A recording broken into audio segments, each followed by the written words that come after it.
Hi, everybody. How we doing, Matt? Hi How's your guys. week been? Yeah, not too bad, mate. Not too bad. And yourself? Busy Yeah, one? pretty Quiet good. one?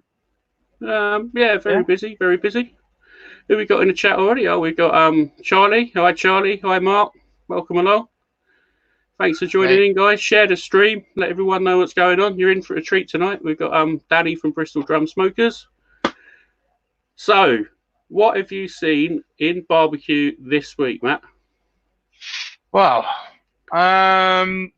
spotted a few things on social recently. One, the obvious one, Holly Willoughby, and her little cook off in the rain that made the tabloids. Did it not?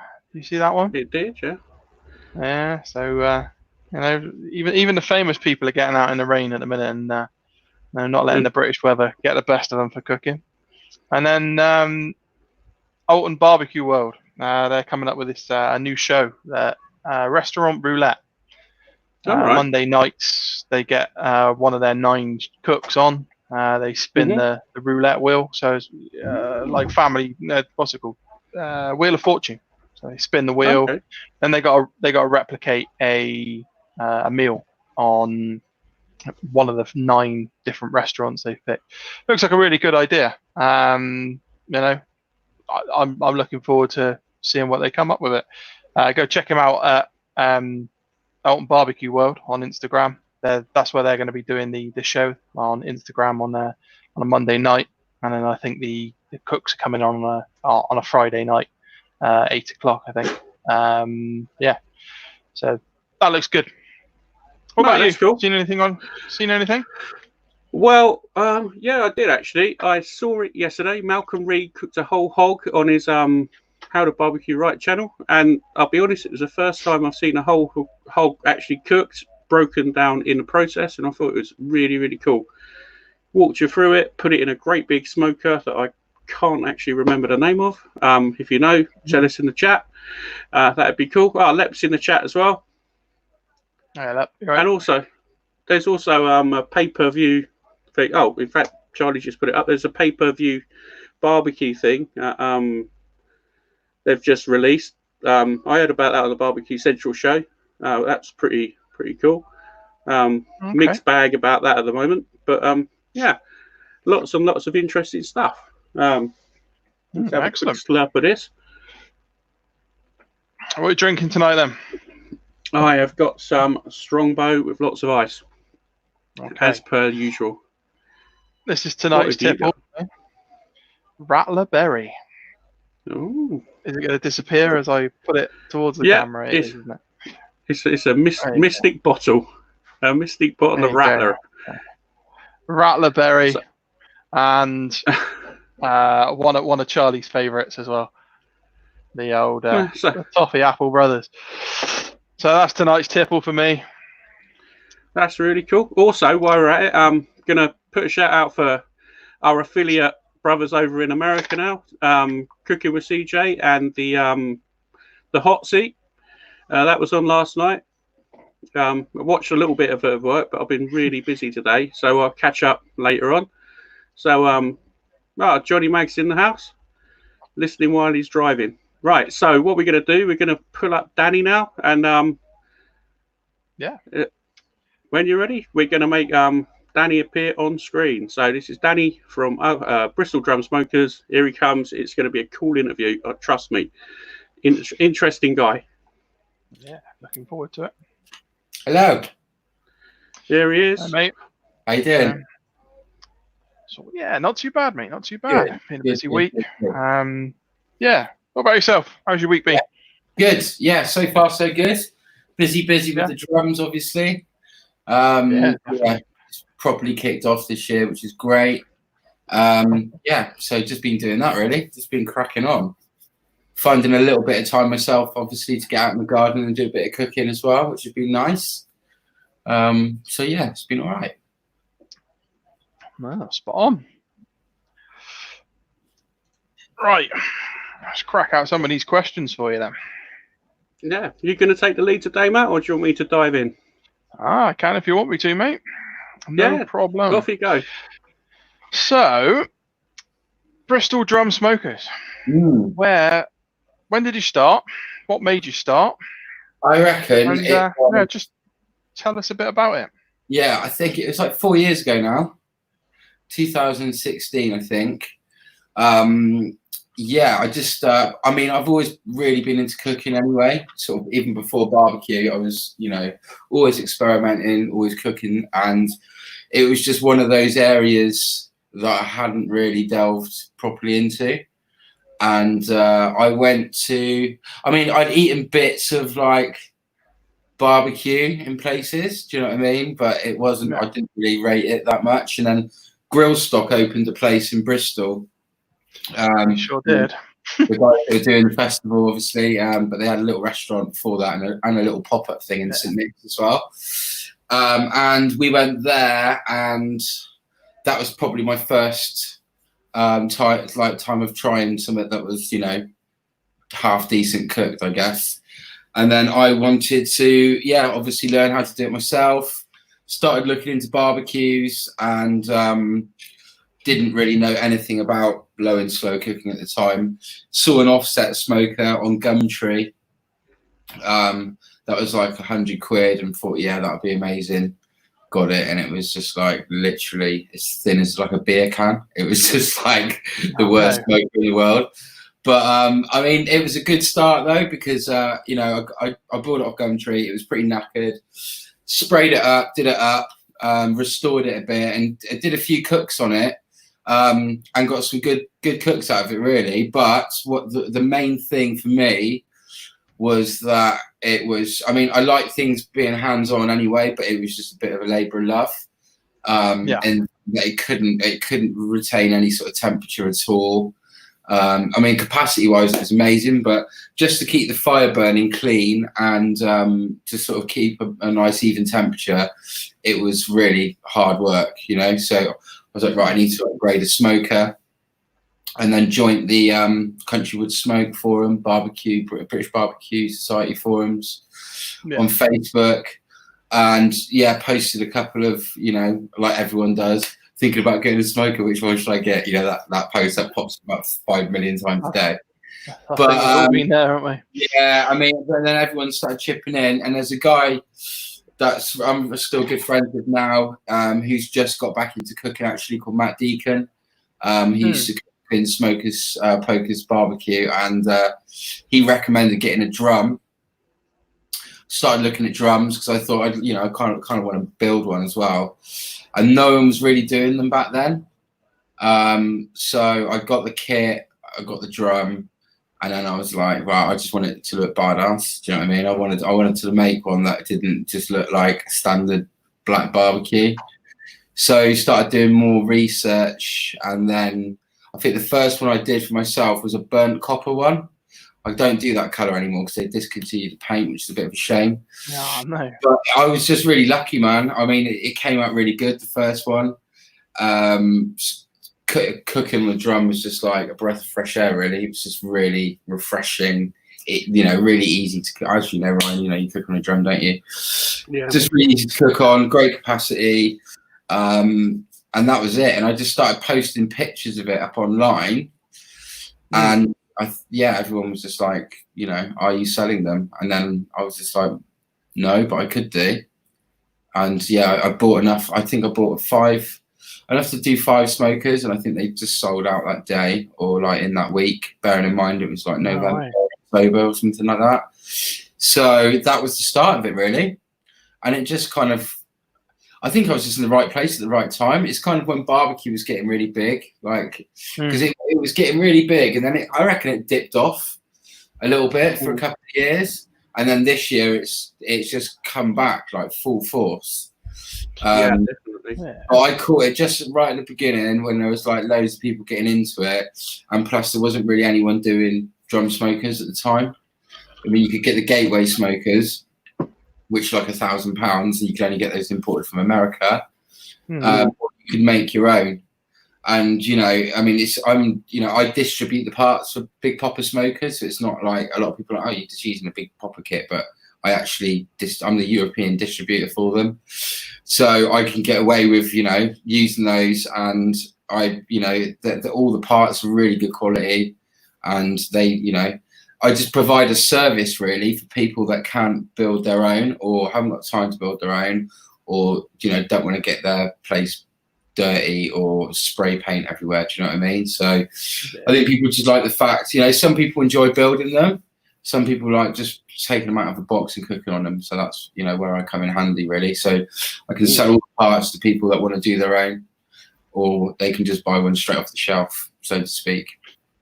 I know when I built mine, I certainly looked at your site many a times. Yeah. I thought, ooh, maybe I should just buy one, because mine are just never going to look that good. The paint jobs you do are just like something else. They're supposed to be ugly drum smokers, but yours are far from ugly, aren't they? This is the thing, but I just wanted to go a bit extra with it, really. And then when I found, it's just, I think it's nice if you're going to be investing that much money in something that you can customize it a little bit, and you get some options, and especially if you're bargaining with your wife and like you need to justify spending that money, you can get the color. Do you know what I mean? Definitely. Well, like that's been the deal breaker. I can have a smoker, but my wife wants a gold one. It's fine. We've been here before. What's the most popular color you get? Or you sell it there? It's really weird, man. At the moment, it's purple. Like we had a little sort of bet in the background of what color it would be. I think we both said purple. The anodized purple is just something else. It is such a nice color. If you get a good photo of it though, in the sunshine, and then you post a picture of that up on social media, everyone will buy it. It's crazy. But then if you game with like a red one, people will buy that color. So it kind of goes in waves, in trends. But I think the most popular has been the purple. Before that, it would have been the burnt copper one, which was a classic color. If I had to pick it, it'd either be the purple or the red. The two anodized purple. Yeah, they're nice. I mean, the pictures don't really do nice colors. Like when you see them in person, they've got like a really nice sort of candy finish to them. So there's a few different layers that go into that paint job. Give it that result. Absolute bitch to paint. I hate doing those colours. They're really hard work to do. They're really good to do. But if that's what people want, then that's what I'll make. But the purple's definitely the one at the moment. That's for sure. Before you came on, you were telling us about your spray booth. Yeah. My guest do you want to tell the guests about your spray booth and your techniques for spraying? Oh god, yeah, it's no secret because everyone that's ever been around to pick up a smoke has seen it. So it's just a mobile tanning booth basically, with a modified office chair stand with a platform on it that I can spin around, and that's pretty much it. What else do you need? It just works. You know what I mean? It just works. Takes a pretty little room, stops the paint going everywhere, and I can just put it up and take it down whenever I need to. So it works, man. Do you know what I mean? Yeah, definitely. Ryan, do you want to ask a few? Yeah, well, again, I'd like to thank you for joining us again, Danny. Good, mate. It's wicked having you on here and listening to your ideas and colours about spray and everything. I think it's superb. Yeah, I mean, I'm happy to give any, like, if people ask me all the time, I'm not really secretive about how I do it or what I use or anything like that. But it's I actually did a course on the painting. I went to like a body shop place basically, because it's kind of the same principles as that. But yeah, I mean, it does take a bit of practice. You know what I mean? You've got to know how to correct things, and there's only certain you can only really paint in certain temperatures and humidities. There's a lot that goes into it that people don't really consider, I think. Do you know what I mean?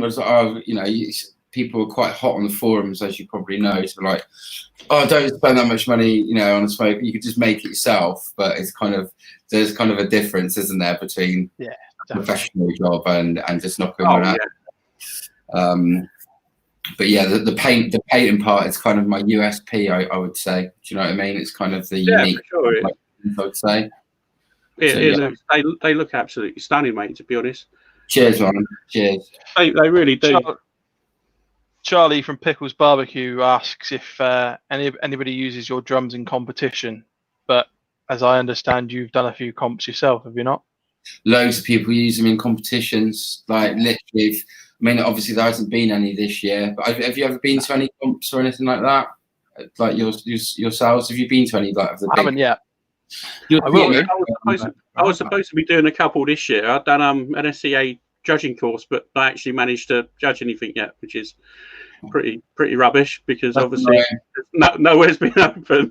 Oh no, you'll get your chance next year. But yeah, mate, there's loads of people. I mean, I've lost count of how many teams I've sold.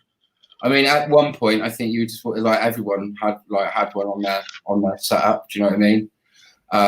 But yeah, I've done a few on the drums. I used to be quite cheeky with the competition. So, well, not cheeky. I guess it was like an agreement. So, rather than spending loads of money on a pitch to sell the smokers from, I used to just ask people if I could help them cook their rounds. So I do like the chef's choice, the burger round, you know, the non-judging rounds, basically, you know, for the final scores.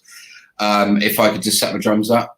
Do you know what I mean? At the front of the thing, so I could help them out cooking, but then also flog my drums from the pitch, and it worked. Do you know what I mean? Yeah, so I mean, I've always cooked on my drums, obviously, but I do also think that you know, drums. You can do a lot on a drum, but you know, it's always good to have other parts to your arsenal as well. Do you know what I mean? So I'd say that a drum and a kettle barbecue is pretty much all you need.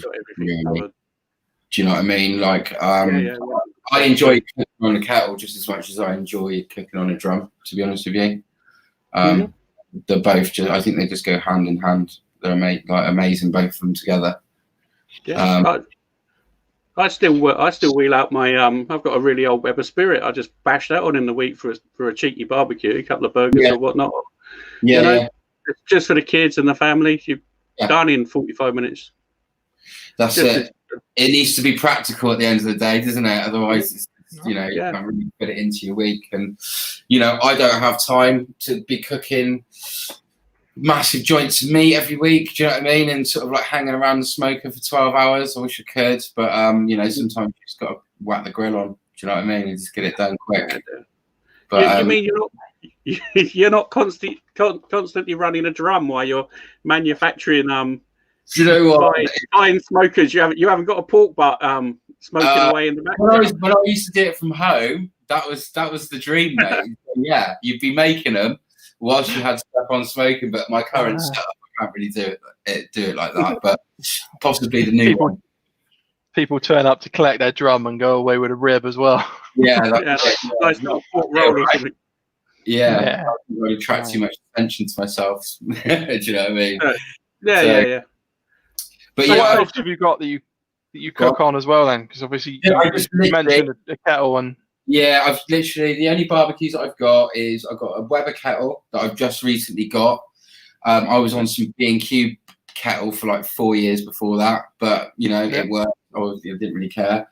But yeah, I managed to pick up a kettle barbecue, so I'm looking out there because that's what they are. Got my big smoker out there. I've got my baby Bristol drum smoker. Yeah, they're really cool. They are.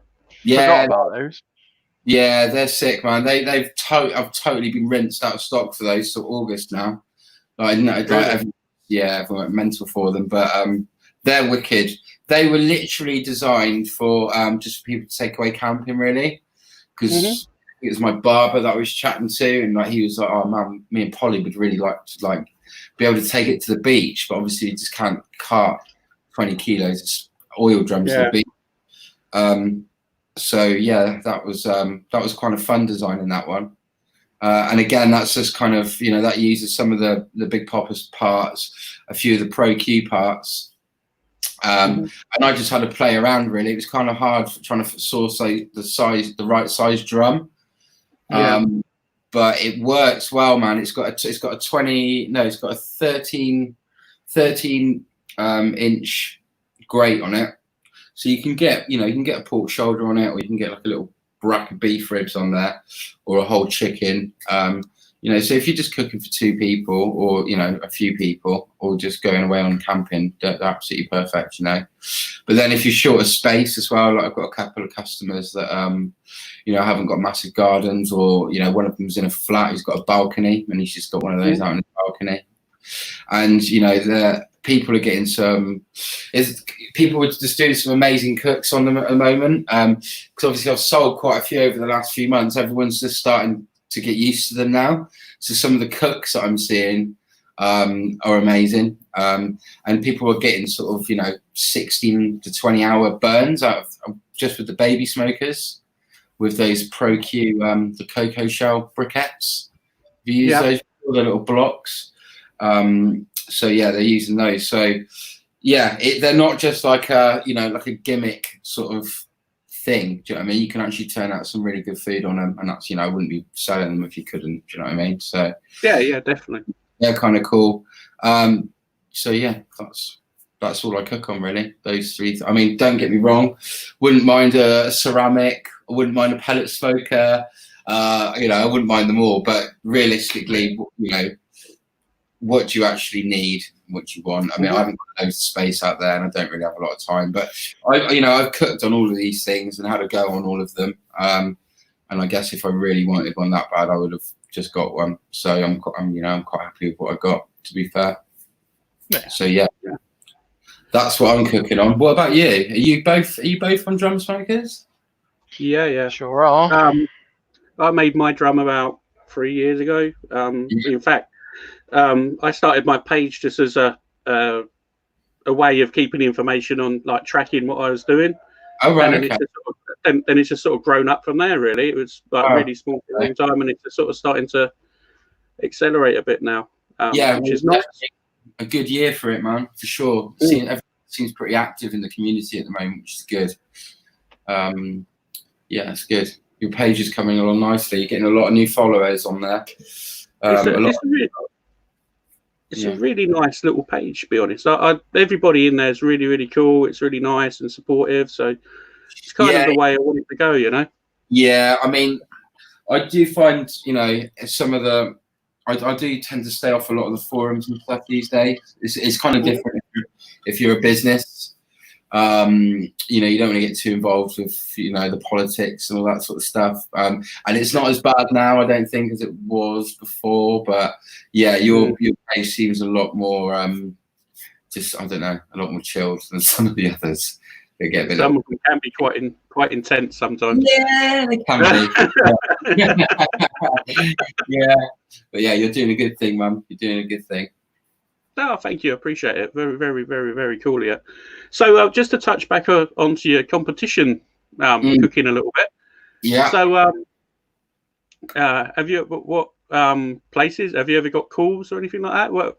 Yeah. So let's sort of think about this. So the first grill stop I did with Matt, who he was cooking with a team called the Social Smokers, and then he branched off and did his own thing with Emily, who's his wife now, and then me and my partner at the time joined forces with those guys, which was really cool, starting out as kind of a new team. And Matt I did the burgers, the chef's choice rounds, and he did the brisket, the pork, so he got first in chicken. And I think I got second in burger that year. So we got 2 calls, and because we got first on chicken, we were sort of up on the main stage, which is amazing. Yeah. And then the second time we did grill stock, I did it with ditch brisket. And I won the burgers that year, so I came first that year, which was amazing because I really wanted to get that because I obviously coming into the previous year, and I think I'd only missed out by 2 points as well. So I was kind of hungry for that one. I'm not going to lie. I was just like, I really want to win this. But yeah, got first there. And then did the Big Meat, which was another nice festival. And I got first for Chef's Choice that year.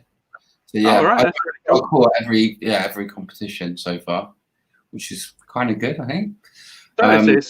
It's really good, exceptional. In fact, if you're getting a call every time you go. So yeah, I mean, I'd like to do some more for sure. Obviously not this year, but you know, next year if things kick off again, I definitely want to get involved and do some of that competition cooking again. It's a good atmosphere. It's a good vibe, you know.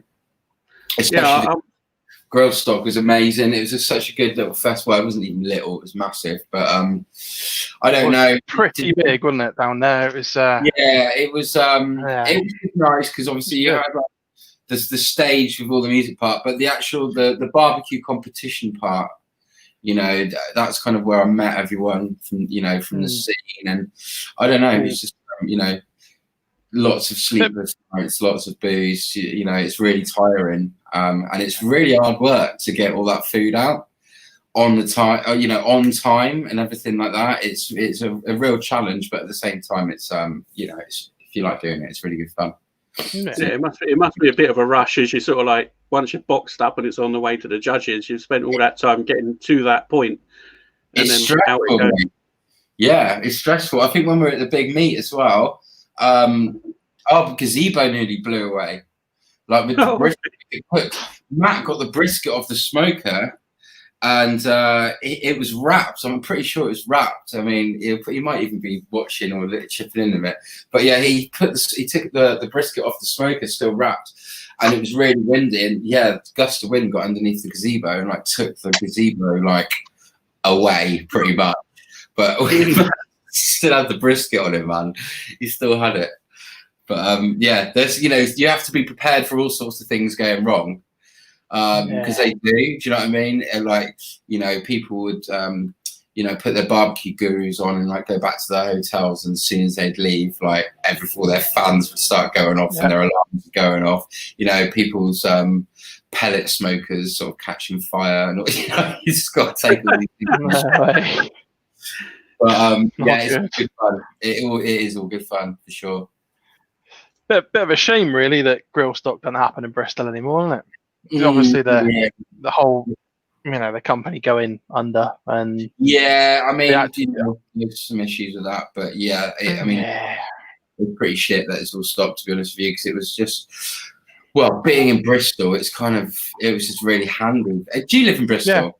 Yeah. Well, just outside. I lived not too far away from you actually when you sounded really growing up. I did then, didn't I? Yeah. I still work in Bristol. Just outside of Bristol. But yeah, so as you know, I know it well. Yeah, having that on your doorstep is just really handy. Yeah, no, definitely. It was a shame to see it go. Really, actually, to be fair. Yeah, it was. I never managed to get into the little Grill Stock restaurant, but they've opened up something else in its stead, haven't they? They've got a diner. Key Street Diner, I think it's called. Is it? Well, no. Well, the guys that own Grill Stock have opened Key Street Diner, but yeah, Bear Grylls is in the old spot of Grill Stock now. There's like a new barbecue restaurant there. Yeah, Bear. That's what I was going to say. Yeah, they've replaced it with another barbecue thing. Right. Yeah. But there certainly needs to. There's like a lack of barbecue restaurants in the UK, I think. It needs to be. It's a hard thing to get right. You know, it's personally I wouldn't want to do it. Do you know what I mean? It's really hard work. You know, running a barbecue restaurant. You know, it's tricky. You know, consistency wise. You know, the amount of time it takes to do things. Yeah. You know, all those sort of things. Like there's the margins on it, or you know, it's still it's quite niche. Do you know what I mean? So you see a lot of barbecue places come and go for that reason. I think it's you know, it's a tricky business to get right. you know. Yeah, definitely. I know. I mean, there's a few places in England that I've eaten that you know do amazing barbecue, and then but the majority, you know, some of them have been quite questionable as well. But you know, it's good as well. It's you know going and cooking some barbecue, you know, for your mates, and then you know then doing it in a commercial setting is just completely different. Do you know what I mean? Yeah. No, definitely. Smokers, you know, it's the price of it running everything. Yeah, it's tricky. So we've got a question coming in from the chat. We've got what advice would you give someone wanting to start up comps in the UK? Starting up a comp. Yeah. Start doing comps, mate. I've got no idea on like planning a competition, but if we want to get a competition team, I would definitely what I would do is start just chatting to people on the forums, and then try and do what I did, and just tag along. Just don't be scared to ask people that are already in teams just to go and speak to them. And even if you can just go and make up their parsley boxes, or you know, just do some trimming for them, you'll get to know what equipment you need quite quickly, what you don't need quite quickly, little tricks, little tips, timings. Do you know what I mean? To go in blind and try and do some of that, you know, you could either be spending a lot more money than you don't, you know, need. You might not have the stuff that you do need. You know what I mean? I think you need a bit of experience. So, I mean, obviously, if you want to go in and just, you know, go in on it, I'm sure you could get your head around it just from, you know, doing search and posts on the forums and stuff. But personally, I think you should just start asking people if you can just go and help them out. Because I know there's quite a few people, including myself, that have done that, and you get a lot more out of it. I think, you know, just do 1 year of just going like tagging along with people, and just maybe just try and do it with different teams, or you know, any help, because I mean you need a lot of help washing up, trimming, you know, keeping the fires maintained. There's a lot of work to do. Do you know what I mean? So people are always up for a bit of a hand as well.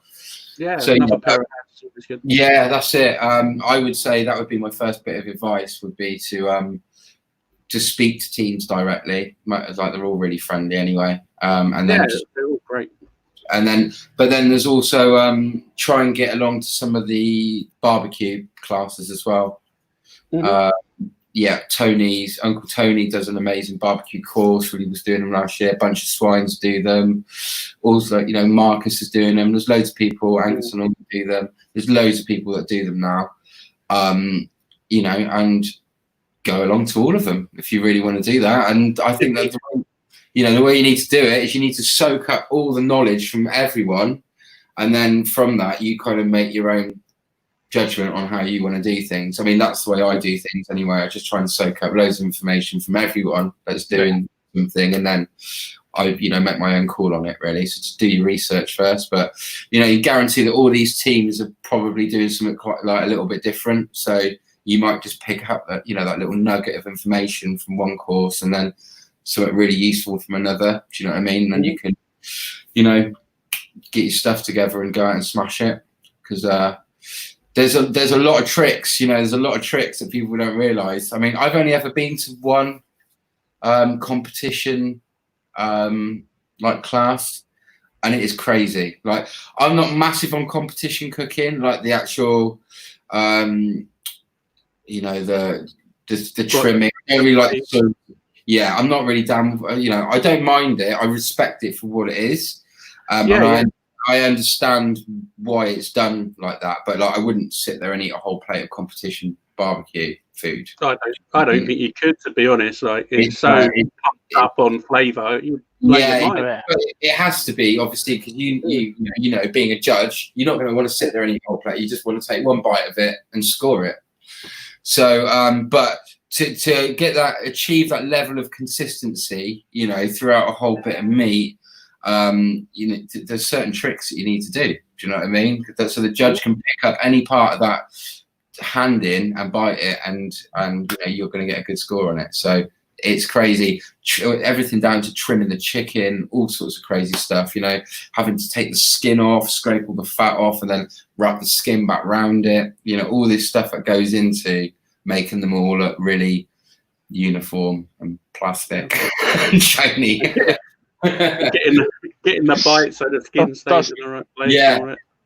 I mean, it's a crazy thing, but you know, people win big money out of it, man. And if you can get it really consistent all the time, then fair play to you. Do you know what I mean? No, I think that's the key, isn't it? Consistency with what you're putting out all of the time. That's exactly what people are doing in barbecue comps. They just got to bang it out.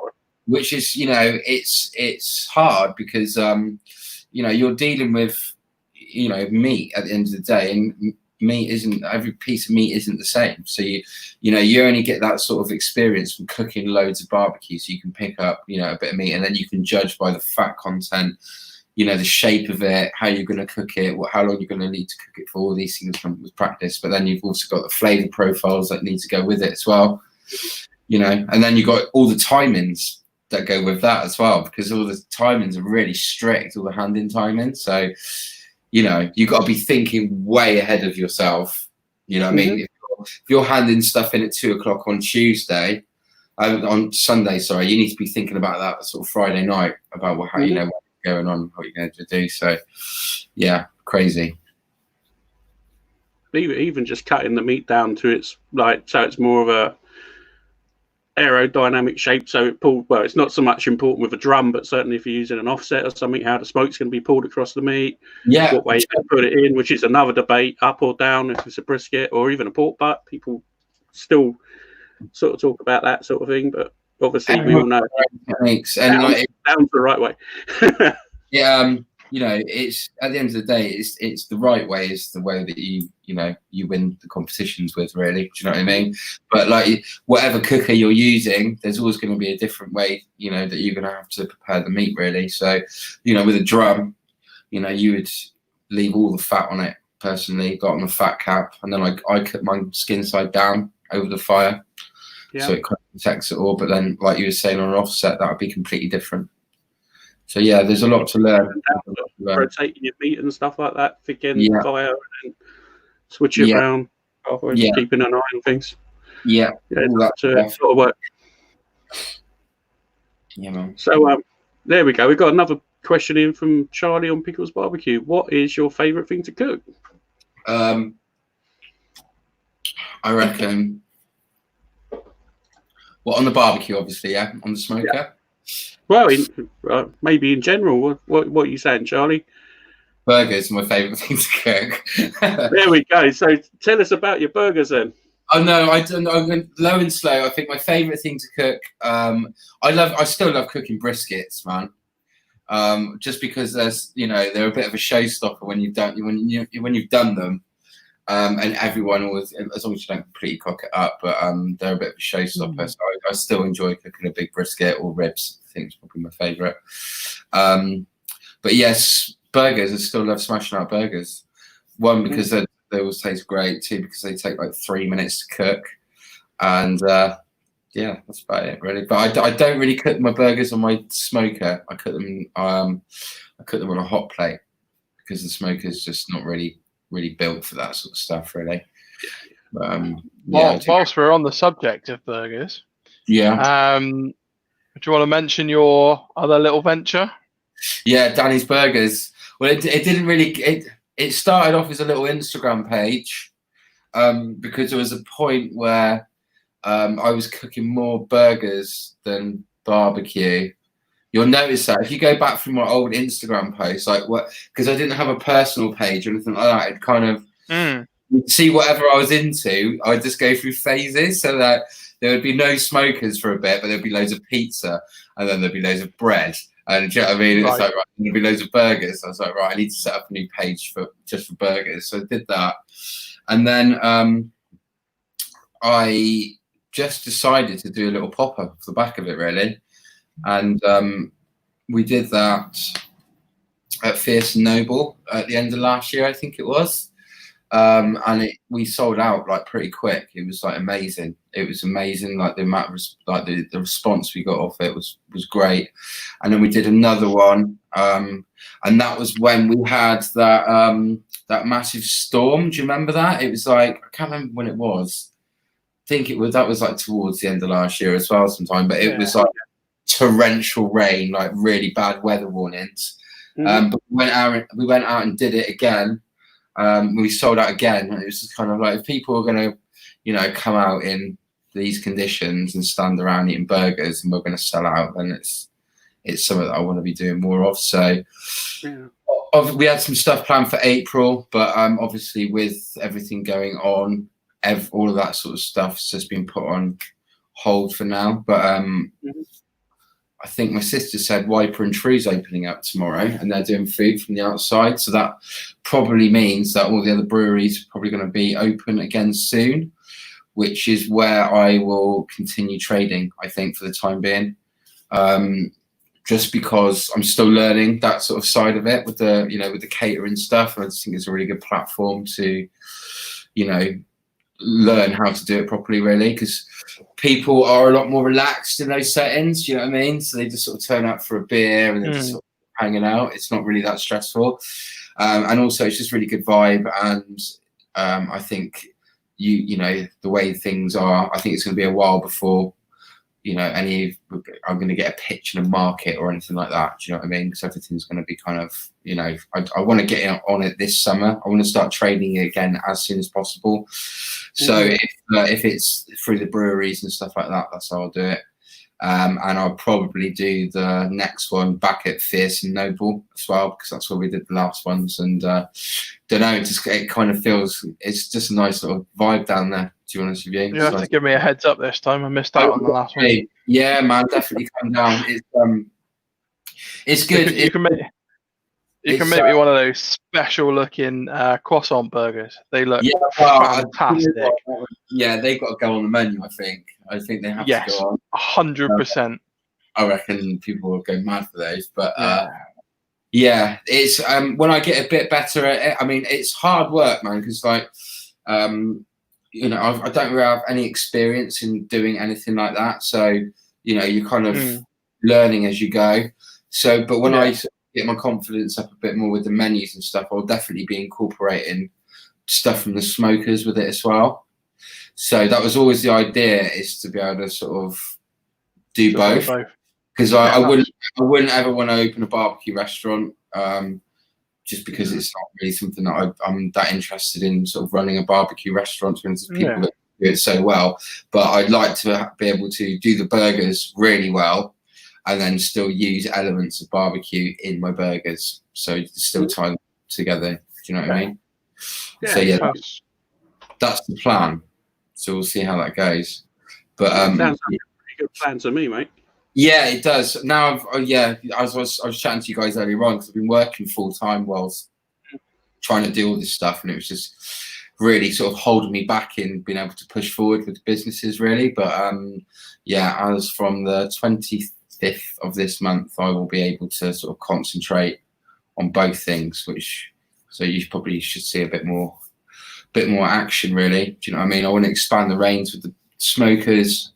Got some ideas about possible new products that I want to do. I want to start doing sauces and rubs, more accessories, more recipe videos, guest cooks. There's loads of stuff I want to do, really, with the smoker side, rather than just having it as a smoker shop. I want it sort of as a barbecue shop, so to speak. Yeah. So nice. Bit of a one-stop shop. Like, I don't want to go mad with it, but I'm just listening to what people are asking for. And like, quite often when people buy a smoker, they want to buy charcoal and they want to buy rubs, and like all at the same time. Do you know what I mean? Yeah. And I haven't really been able to offer that up until now, because I just haven't had the space, really, or the time to coordinate it all. But, yeah, moving forward. Being in Bristol, there's not really that many places you can grab rubs from. Is there anywhere? I struggle. Everything I get is online, or if I'm traveling, when I'm more Ryan's way, there's a few barbecue spots over there that you can pick up rubs from, but yeah, there doesn't seem to be anything. No. Not locally, but you'd imagine in Bristol being what it is, you'd think that there'd be some more, but there clearly isn't. No, I mean, it's the garden centres that are the only places that sort of stock. I know there's a place out in Thornbury, which is still miles away, that sell like Weber bits and bobs and rubs and sauces and stuff. But, you know, if I can be, you know, that person that has those links, and, you know, I'm up for doing it now. I've got the time. I know where I'll be going tomorrow. Yeah. It's only down the road from me, so yeah. I'll go and have a look. I know which garden centre you're talking about as well. There's a lot of people into barbecue in Bristol. Like a lot of customers pick up smokers from me in Bristol. A lot. Yeah. So there is a good scene here for sure. I certainly think that the barbecue scene in the UK is picking up. Definitely picking up. I mean, it's not as strong as America, but I mean, we're getting there. We're certainly getting there. There's a lot. I mean, I'll go into the office now, and people are still, you know, they'll talk about what they've cooked on a weekend, like it's a regular thing, which is good. Yeah, I mean, like I was saying earlier on, it got massive. Like that first year that I started out. I mean, I was a little bit. I mean, obviously it was going on way before that anyway, but it didn't seem like it was really peaking at that point. And I'd sort of just got into it then, and it just went crazy, and then it just dipped off. But like, it's just gone crazy again this year. Like lots of new people, lots of new products out as well, which I think is helping. Do you know what I mean? There's a lot of cool stuff out there at the moment. A lot of cool people coming through with new products. That's for sure. Right, cool. What's your biggest blooper? When you've cooked something, when you've gone, oh bollocks, you know, it's properly gone wrong. My bread that I cooked tonight. It. So I used to be really good at baking bread. Okay, really good. But I used to have to bake loads of loaves. Like I just got really obsessive about it until I got really happy with it, and. I made some sourdough starter for my ex-wife, and she was like, "I really want to get into baking bread, blah blah blah." And I was like, so I made this starter, and she just cooked this like bashed together like this loaf together the other day, and it was just like better than any of the loaves I'd ever cooked. And I was like, right, that's right. I'm not doing it again. I'm gonna bake some bread. It's gonna be amazing. I'm just gonna grab it for you now. Take this out. Oh wow! Fresh bread on the barbecue. Oh yeah, we need some smellogram, don't we? Oh, that looks like one of mine the other day. It's like a pancake bread. I mean, it should have probably been up there, but I mean, it's not that edible. But I was a bit annoyed. I'm not going to lie to you. Every time I've cooked it, mine's just gone to shit. Like it's like it's cooked. It's definitely, you know, you put your knocking on the bottom. It's hollow, and you're like, right, that's good. Let it cool down. Cut into it, and you're like, this just smells like yeast. you know when it's not cooked and it's just like dough through the middle, and you're like, for fuck's sake, what have I done now? You know, I can't leave it in there any longer. It will come out absolutely fucked. Right? I've never really messed up at like any sort of really expensive meat before. I've always practiced on cheaper stuff before. Yeah. But I mean, I've had loads of bread bloopers. I think that's where I'm not a natural at baking, that's for sure. Bread's cheap, so you know you're allowed to mess that one up. It is, but I've not dropped anything on like the way to the judges' table at grill stock or anything like that. I haven't got anything as good as that. Well, it's just makes you wince thinking about it, doesn't it? Yeah. What's that? It's really crunchy. You know, that extra crunch. What is it? You know, it's gravel from Bristol's floor. Yeah. I mean, last week I nearly cremated 2 sets of ribs. That was pretty horrendous. My pit fired right. Well, I run a smart fire, and Right. it decided to have a bit of a shit fit on me, and Yeah, cranked my pit up. I don't use those things anymore. Like honestly, I find it like with a drum as well. I just find I'm starting to think that way. on their worth really. It's smart. Is that the one that the feet like a barbecue guru? Yeah, exactly. Yeah. But just I mean, I have more connects to an app instead. Yeah, I have more hassle when I don't use them. I mean, all I use now is I'll still use my barbecue guru, but I'll just use the pit probe, and then I use the thermopen, because like they're the most reliable things, really. Yeah. But yeah, I mean, sometimes the fans just have a mind of their own, don't they? Mine decided that it wanted to run on full 100% for half an hour, cranked it up to 450. Perfect. And they're like, this pretty much after like 5 minutes after putting the ribs on. Well, within 45 minutes, the fucking ribs are at midpoint. And I'm like, oh dear. Fast, isn't it? But yeah, I pulled them off, rested them for half an hour, and then nearly when I got the fire extinguisher to put the drum out, I was just like, distraught. But it always happens when you're cooking for somebody. It was my son's, my youngest son's birthday, and we had to a couple of family members coming over just for food. His uncle and his missus and kid. But it's always when you're cooking for somebody else. Did you have to get a takeaway? So, like your immediate family, it's fine, But when you're cooking for somebody else outside of outside of your inner family, it always goes wrong. Yeah. Or if I'm trying to film something for YouTube.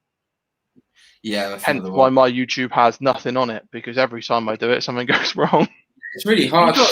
You got to show the bad stuff. No, that awful stuff. I'm not going to put the bad stuff up on there. Just to get a name for smoking cues. Go there for shit barbecue. Do you know what I mean? What not to do with barbecue. Yeah, we've all been there, man. I haven't done it in ages. No, that's it. I done some stuff last week. They were a bit, little bit of bite to them. I could say they looked really tender when I pulled them off, but they rested and I don't know, tightened up a bit, which is a bit rubbish. Yeah, I need to get some, man. There's some nice rib cooks going on at the moment. I think there's some nice ribs at the moment, not too skinny, some nice meaty ones. Yep. The ones I had the other day were Whoppers. Where did you get them from? Yeah. I got them from a catering butcher's. Okay. So they obviously with COVID, they're not selling to restaurants anymore. At the minute. So yeah, managed to grab 2 racks off of them. Nice. For a good price as well. Nice. Yeah. So, but they were full racks as well, untrimmed, massive bloody things. I had 4 kilo worth of 2 rack.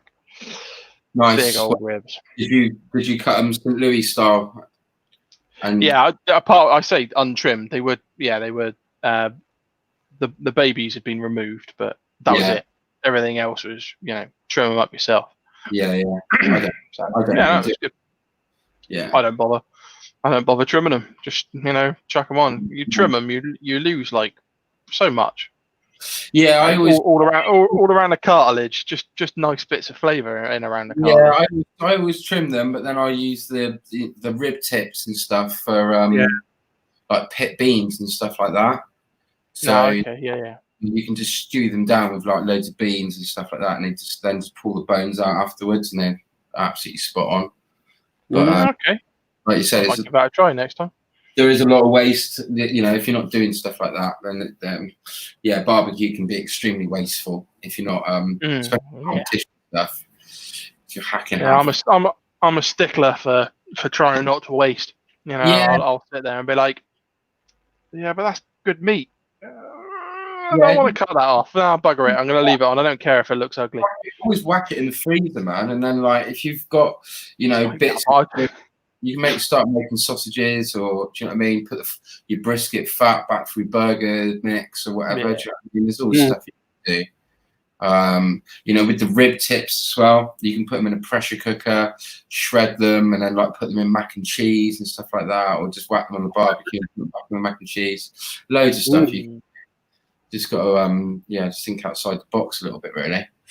Oh, I'm gonna nick that one. That sounds dead tasty. That sounds spot on, that sounds good. Yeah. Cool, yeah. That's it. And then the wild card. Go on. Top 3 albums, music albums. Completely off topic. Of all time? At the moment? Whatever you like. I don't. I say the most. Can we do influential albums? Because yeah, go on then. I would say Guns N' Roses, Appetite for Destruction, probably the first one. Nirvana, Nevermind was another one. Yeah. And Prodigy Experience was probably the other one as well. Oh, so you're a bit of an old raver then, are you? I still am a raver, mate. Some big albums right there. Music is like my first love before cooking or anything. I've always been into music. So, I got a little studio at the back. Started playing guitar quite young, and then got into DJing, and then got into production. So I've kind of been DJing and producing stuff like 25 years probably now. I've been doing it a long time. Only as like a little hobby now, because obviously you grow up a little bit, and then when you realise that you haven't made it as a superstar DJ and you've got to get an all the job, you know what I mean? It just I still, when I get the time, I'm out there, you know what I mean, having a little tinker around. Still really love it. But quite eclectic musical taste, do you know what I mean? So listen to a lot of drum and bass now, but I used to listen to a lot of hip hop, and then my roots are really like metal and grunge and punk and stuff like that. So kind of grown through the phases, really. Pretty much the same as me then. I sort of started out with sort of like your grunge sort of music. Yeah. Pearl Jam, like all of that sort of stuff. It was really when I was at school. I remember I was when Kurt Cobain died. I was sort of like 14, so it was like But then started listening to more. So have you like Ozric Tentacles and all that more psychedelic music, and then progressed into hardcore rave, techno, drum and bass, the rest of it, and then pop back at the other end into normal Britpoppy grunge music again. All my kids tell me my music's old fashioned when I'm in the car. I'm like, it's the 90s. What's wrong with it? Not old fashioned. They're just, they don't appreciate good music. No, you need to educate them, man. My kids have got no choice. They listen to whatever is on my phone at that particular point. Good. And my phone, I take pride in the fact that Spotify cannot create a playlist for me. Not a chance. No. Here's your playlist. No, hasn't got a clue. It's just all over the place. I'll listen to a bit of everything. Yeah. I just saw a. Where was it? Where's that question gone? Someone put. Ryan had to sell his decks to make way for the baby. Yeah. Newmark mixer. That was have a little mix, mate. It's all right. I've just got a little set of, like the Newmark ones now, the DJI Mark II. You got a little controller? Just run it through the laptop. It's all right. I've ripped out found a load of music on the internet. And when I say found it, nothing illegal about it. It's perfectly legitimate. Yeah. Here we go. Question: Dead Broke Barbecue. What do you guys use No, sorry. What do you guys get? St. Louis cuts over. Do you get St. Louis cuts over there? They're his favourite cut of pork rib. So yeah, we get St. Louis cuts. So Well, yeah, I mean, it's really easy to do a St. Louis cut anyway. If you get it, like, it's just all you're doing is trimming the top and the bottom of the ribs off, so you just get a nice uniform rectangle. Yeah. But, you can you can buy them like that, can't you, over here now? But I think you pay like an extra £4 to have them trimmed like that, and it literally takes. A lot of people. You end up losing so much from it. Yeah. So I would recommend not even asking for them and just doing them yourself and then keeping the extra meat. Sure. Yeah, definitely. That's what I do. But to be honest, I don't cut that because I don't need to. I'm cooking for my family, So what's the point? Like, yeah, you get a uniform cook, but I'm not that worried how uniform they look. All I'm going to do is eat them all.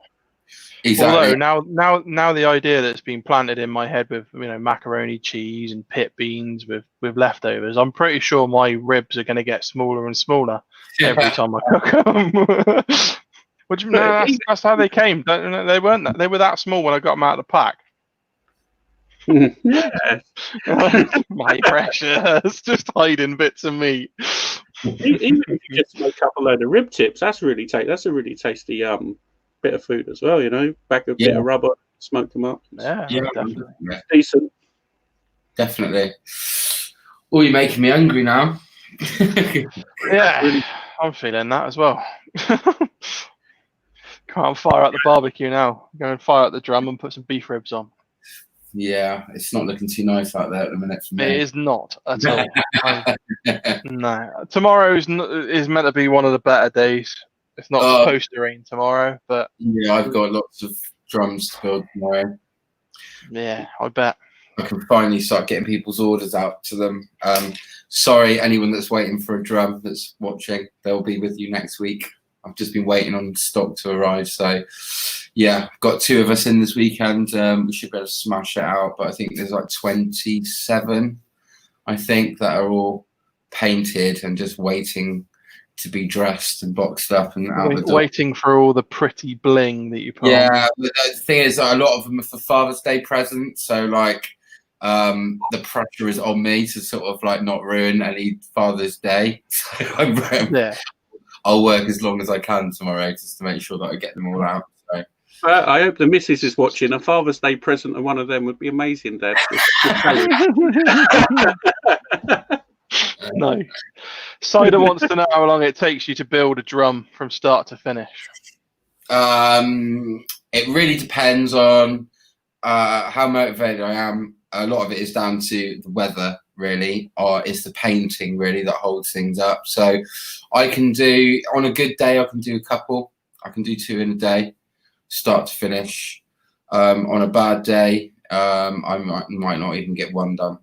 It's weird, like with the paint, it runs really easily. Sometimes I have to just start all over again. Sometimes you've drilled a hole out in the wrong place. You don't realise you come to like put the drum together and, you know what I mean? And you've got to restart it. All these things actually happen, you know what I mean? Especially if you've got loads on. So, I mean, on a good day, I can do a couple.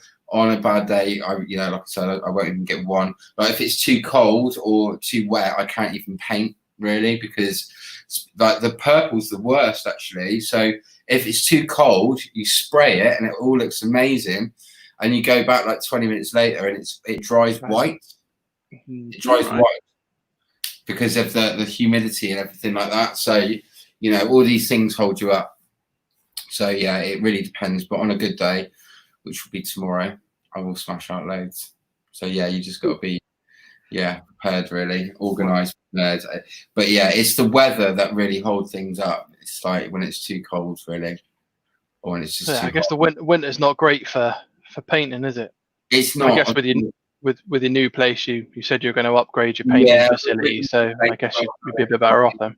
Yeah, there'll be like I'll have all the extraction and the heating and everything sorted. Yeah, that's fair enough. But yeah, you just got to work your way around it, really. Do you know what I mean? You just got to go with it. But No, you know, I'm not as busy as I am. You know, in the summer. In the summer, I'm busy. In the winter, it's not so bad. So yeah, of course. you can kind of, you've got a bit more time. You can take your time over things a little bit more. Do you know what I mean? Do things in stages. But you know, I might be this busy in the winter this year. You never know. Fingers crossed. I'm sure you will. Hopefully. The stuff you make's awesome. There's no reason why. Onward and upward. New premises, new business. Wish you all the luck in the world, mate. Yeah, thank you very much for having me on. Right. The other thing, your artwork you do for your drums. You do. How do you do it? Is it freehand? Is it vinyl? No. I wouldn't have time to do that. I go to the same. I use a local printing company in Bristol that do all my stickers, everything like that, and they also cut vinyl. So I get the customer to send me the design, and then I take it to the stencil maker. Then they cut it into a huge stencil, and then I have to put that onto the drum, paint it in layers. Excuse me, and then take it off. No way. I will. Do you know what? I will look into sort of doing some hand design drums. I mean, something that I really wanted to do is for Upfest. You know, you've heard of Upfest, haven't you? It's a Bristol graffiti festival. Yes. So I want to do some commissions for that, and you know, I want to get some Bristol artists to spray up some drums for me. You know, some proper graffiti artists to do some like limited edition one-offs. Like that's another sort of something that I want to do. I really want to sort of break into the music side of things with my smokers as well.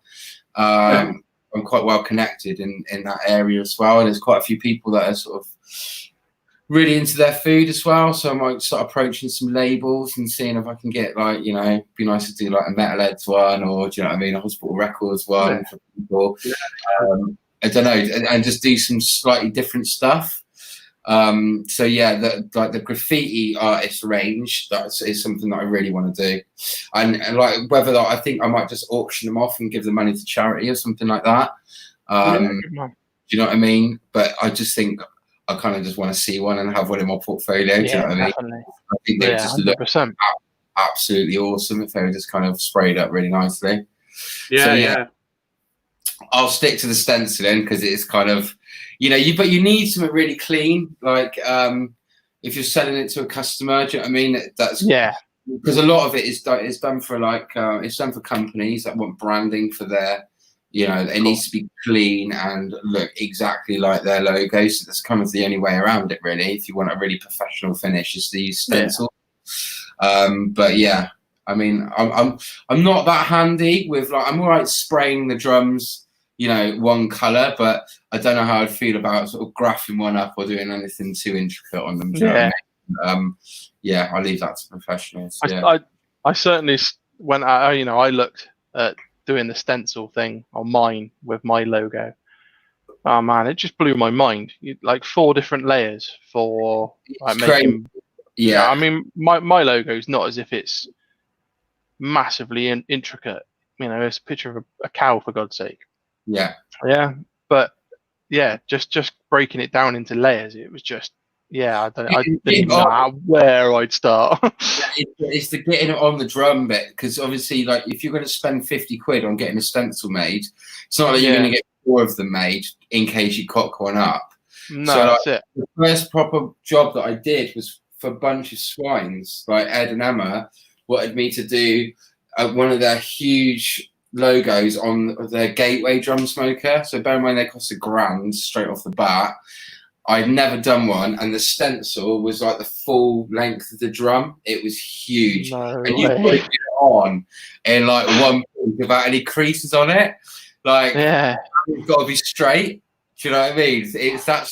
That's the hard bit about it, really, is getting it on straight without any creases in it, so the paint doesn't leak through. And then obviously you've got to get it off again afterwards. And then if it's not dried properly or it's over dried, peel the paint off, I guess. Isn't it? Then if it's not dry enough, the paint strings, and it obviously then it ruins the finish. So, you know, you learn all these things once you've done it. Up a few times.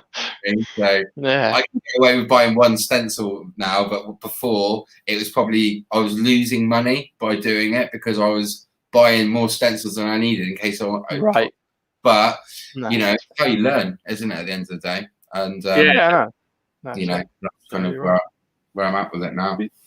Thought about sort of any. I don't know whether they even make them like sort of heat-proof vinyl instead, and Yeah, having those made up and just stick them on. Yeah, I mean, it would be an option. Again, something that I might look into in the future when I've got a bit more time to research. But yeah, I know someone was doing that. Someone that was making smokers that didn't last very long was doing those vinyl. Just don't know how long they would stand for in the test of time. That's the thing. Do you know what I mean? I know things like that can take intermittent heat, but I don't know how well they. You know, I'd have like a constant heat, and you know just experiment with it and just like do a few trial runs of my own. But yeah, that would make my life a little. But then you'd still have to get it on there. Do you know what I mean? And I can imagine it's not cheap, so we'd have to. No, I guess not. That. But yeah, that's an option to look at. Yeah, definitely. Cool. Yeah. Any more questions you want to ask, Ryan? No, we're pretty much nearly done now. I think. I think it's nearly time to open up the. Off you go. Barbecue Pub Club. Yeah, you ready for this? I'm going to pop a link in. Whoever wants to jump in, please do feel free. Yeah, let's get this Barbecue Pub Club up and running. So, break out the beers and let's have a few. I'll put the link in a second. Whoever wants to come in, jump in. I'll see who we got. Dutchy, Cider, CJ's in the chat. Russell's in. Yeah, I'm sure Charlie's in there somewhere as well. If whoever wants to come in, I'll put a link.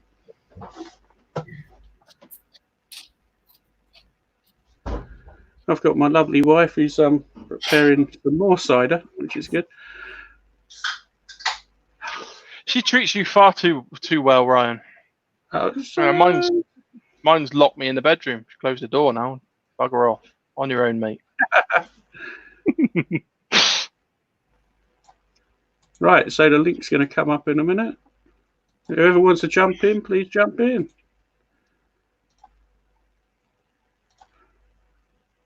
Boom. All done. What a really, really nice guy Danny is. Loved the interview, I think. Really went really nicely. Top bloke. Absolutely. I've enjoyed having him on there, definitely. He's, you know, can't get me words out. A wealth of knowledge. There we go. I did get it out eventually. Yeah, I mean, he not only does he build drums, he cooks, and he's given us a good few ideas with, rib tips, macaroni cheese, and everything else. That rib tips with macaroni cheese sounds killer, man. I'm definitely going to do that.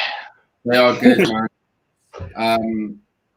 Yeah, anything like I did these. I won this. I think it was a Pro Q competition actually years ago, and I did these. I think they're called moinks now, but I didn't really know what they were at the time. But they were. It was like mac and cheese, like a mac and cheese ball in the middle.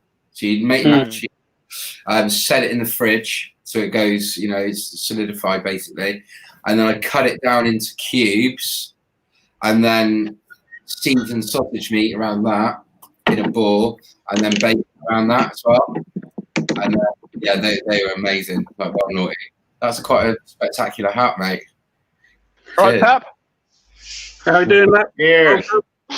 Cheers. It's Pep. His name's Pep. It's not Lep anymore. It's Pep. Good to see you, buddy. Welcome along. What's happening, I got a hat guys? like that. Look, see? Happy Friday. Happy Friday. Hey, I some got cool my stories, Danny. son's Woody hat. Cheers, man. Cool interview. Yeah. I'm intrigued with the barbecue scene over there, you know. And it's cool that you're building drums and stuff over there. You know, obviously that's a hot topic here, especially in Texas. Yeah. But I actually was intrigued with your studio out back and your tattoos Yeah, I'm living flat at the moment, and part of the reason why I got this flat is because it's got an outhouse in the garden, so I can just play my music as loud as I possibly want, and no one really cares. You know what I mean? So it's an issue when you're into music and you've got neighbours, as we all know. But I'm pretty safe, man. So yeah, it's kind of my little man cave, really. But it's nice when the sun's out because you've got the barbecues going, and it's got double doors that open, you've got the music coming out. Do you know what I mean? It's perfect vibe for me. Perfect. You know. Right. So I know Ryan and Matt know my garage is my studio. That's where I cook. My black stones are all set up in the garage and stuff. You know, obviously I pull out the kettle and the I just ended up with the Pit Boss Pro Series 4 pellet smoker. Oh, so nice. I pull that out to cook, you know. But I have a sound bar in here. So when I'm playing my music, I can't even turn it up all the way because my neighbors are like right here. You know? It sucks, man. You've got like blare music, and then you've got loads of smoke pouring out of your garden as well. So you're pretty lucky with your neighbours here, haven't we, guys? You know what I mean? It's I must admit, my neighbours aren't that understanding at the moment. I've maybe smoked one too many barbecues this year already. Really, I've not had any issues really. I found that the only way around it really is to start feeding people. Yeah, you've got it at one. You've got my neighbour. My neighbours are always like that. What's cooking today then? There you go. Have a rib or whatever. I feed my neighbors, so they're good. You know. Keep them sweet, man. Keep them sweet. So it's all like I cook pretty much. Well, if the sun's out, I'm cooking in the garden, man.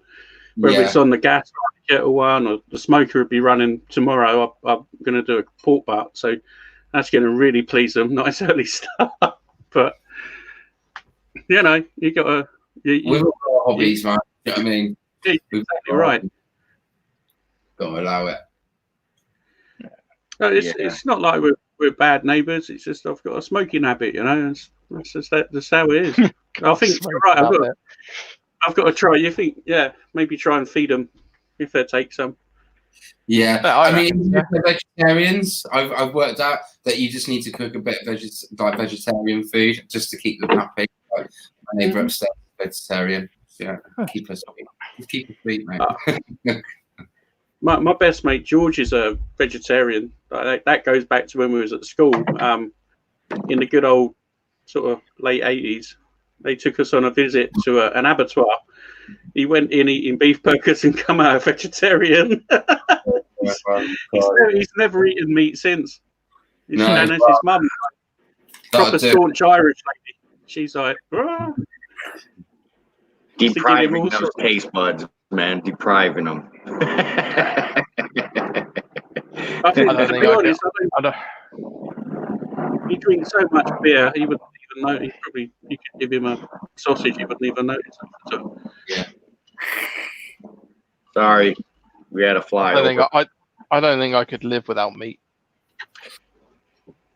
I cook a lot. I cook a lot of vegetable stuff on the barbecue, actually, as well as meat. I'm not like a.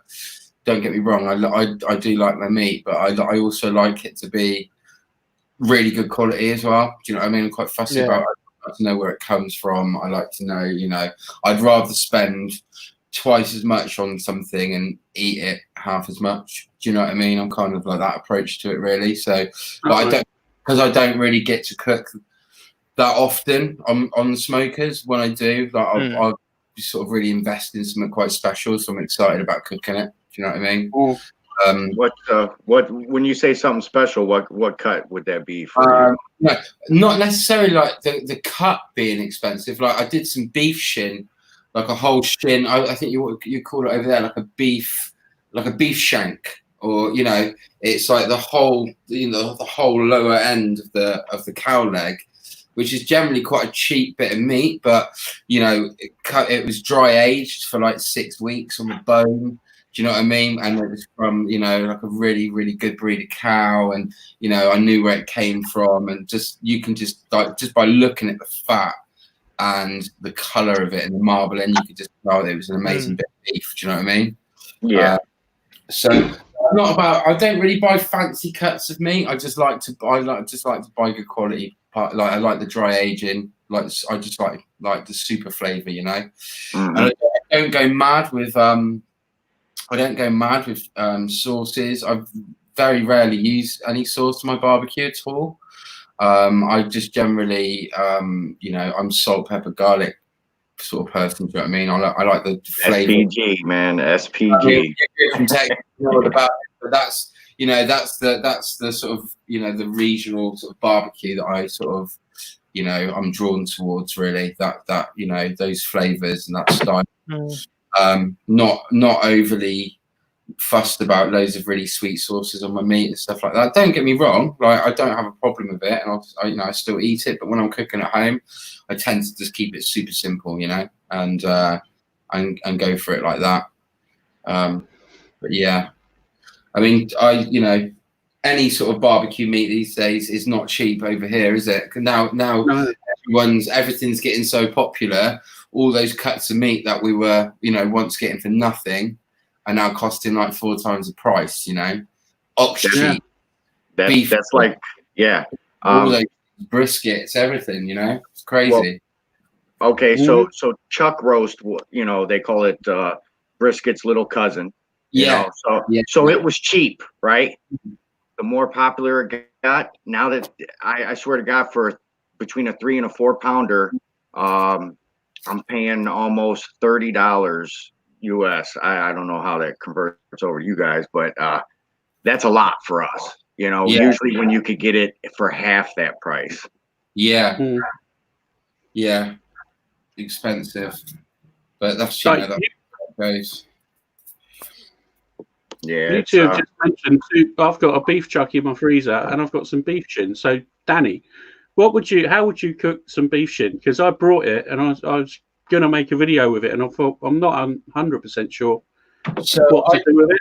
The way I did mine the other day, because I'd only cooked it that one time, so because it was dry aged, you know, when the meat's really dry aged, you got that sort of like that hard layer of fat on it. Yeah. So I trimmed all that off. And then just a simple rub. It was salt, pepper, like really coarse pepper, and garlic powder, and then I just put it on the smoker. I always cook 275 to 300 on my drums. I just think just perfect. And honestly, I just think the amount of time you save just by cooking that little bit hotter, you don't lose any sort of, you know, you don't lose anything by doing it like that, apart from you just gain time, really. So I think I cooked them on there for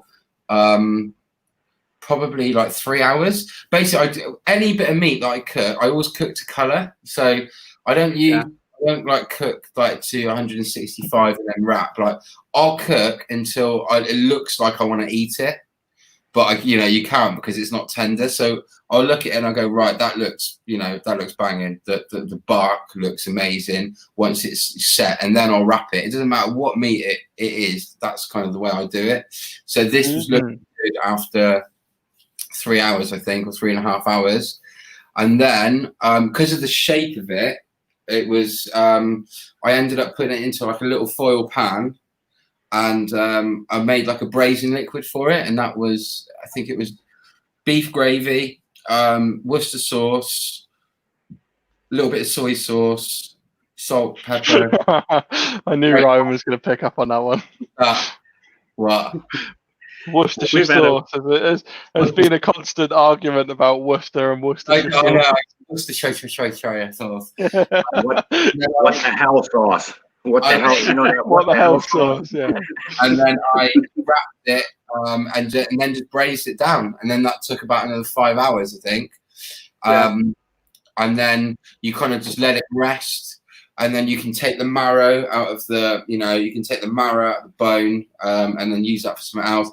But then, you know, you sort of have to go through it. Any of the braising liquid that's left, you kind of just reincorporate it back into the mix when you're do the meat again.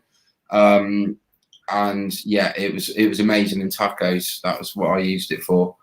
Sounds pretty spectacular, man. Yeah, just I think with that sort of cut, you need to sort of braise it down a little bit as well, because there's some a lot of, like hard old fat and that sort of stuff, and a lot of like weird bits as well in the shin. So you really need to sort of put those down. I mean, I'd like to try it again and maybe just not use any braising liquid and maybe just wrap in paper and peach paper and see how it takes out. It turns out. Imagine it would take like a long Forever. It would take forever to get it, but you'd get some seriously good bark with it, and I'm sure it'd be amazing. But, if you're going to be doing that, you're better off probably just sticking to beef ribs, or like a bit like a chuck roll, or ox cheeks are probably some of my favorite. I love ox cheeks. They're still relatively cheap, like people aren't on the hype like that, so you can still and they're like, if you cook those right, because of the size of them, they're only like this big, aren't they? You can wrap them in paper, and they are just literally like little mini briskets, I find. Do you know what I mean? And I think they even taste a little bit more. I know this sounds silly, more beefy, more intense beef flavour to me. The ox cheeks and brisket. Yeah, you get a bit of like marbling through them. They're an amazing to cook, and you can pick up a couple for like 12 quid. It's like.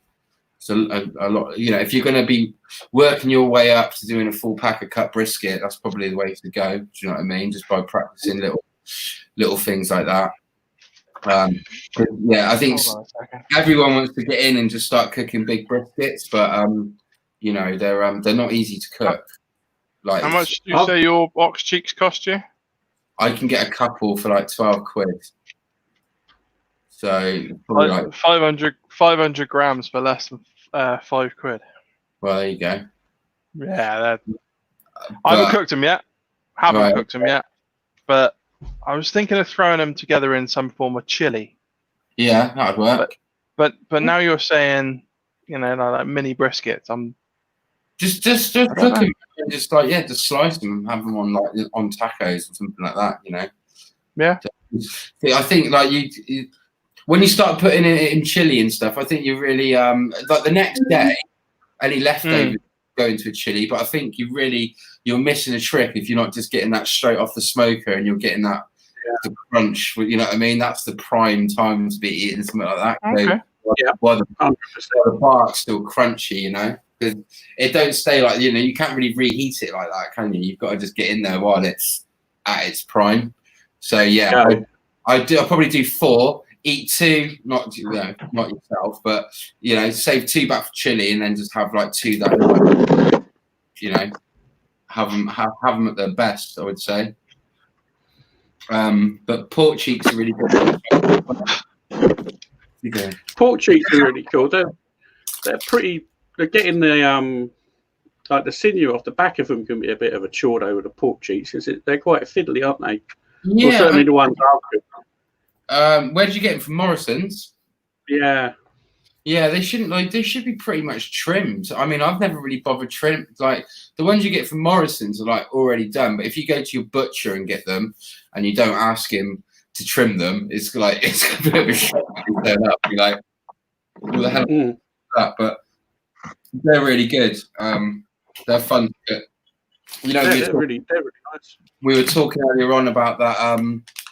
When I won the Chef's Choice competition, I actually cooked those pig cheeks, and then I put them on the smoker, and then I took them off and cooled them down, and then I panko breadcrumbed them, and then deep fried. So they were like little smoked pork cheek bonbons sort of things. They were incredible. They were really good. But they're really nice. I'm hungry now. He's the man, mate. Wow. That made me go, oh. I need one of those. Man, they sound amazing. Yeah, it was a good dish. That it was one of my better ones for sure. Yeah, I think I had the bomb. So I had the crispy bomb, and then underneath that I'd cooked a load more and braised it down, so it was like a pig cheek treacle. So it was like it was like crunchy, and then underneath it was just really, really cooked down and really reduced. So it's kind of sticky.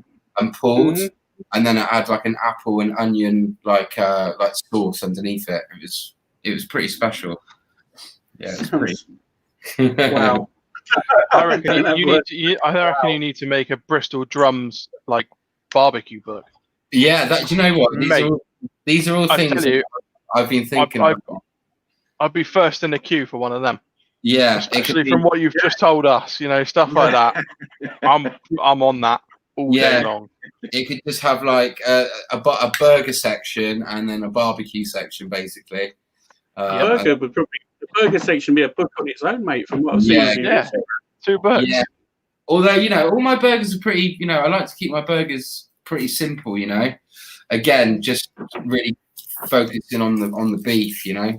But there's a few certain techniques that I use that really help that shine. So just get just down to the surface of the grill that I use is it just gets so hot. You just get such a good crunch. Do you know what I mean? Such a good crust layer on it. Yeah. Which I just think is super important.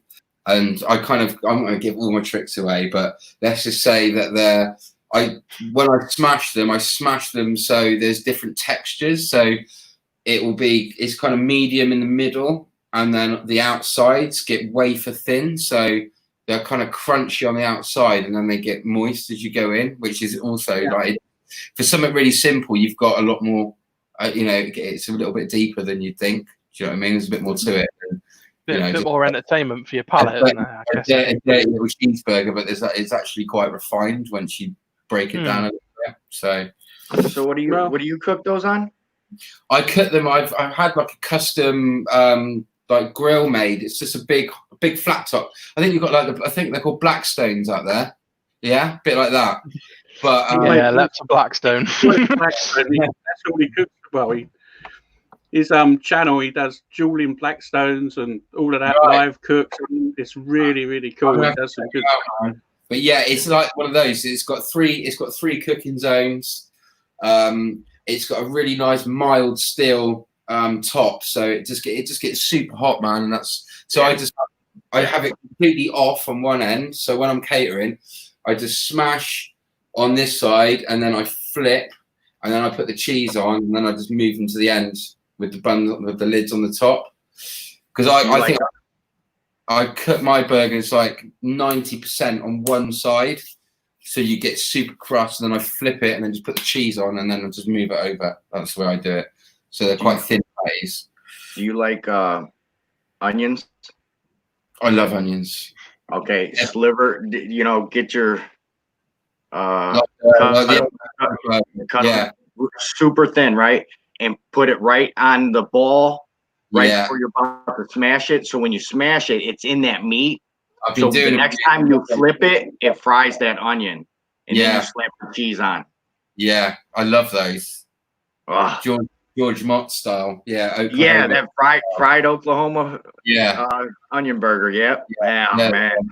They're killer, aren't they? They're so good. Hey, when I do them for everybody, I don't see one person go and put a condiment on that burger. No, you don't. You don't need to.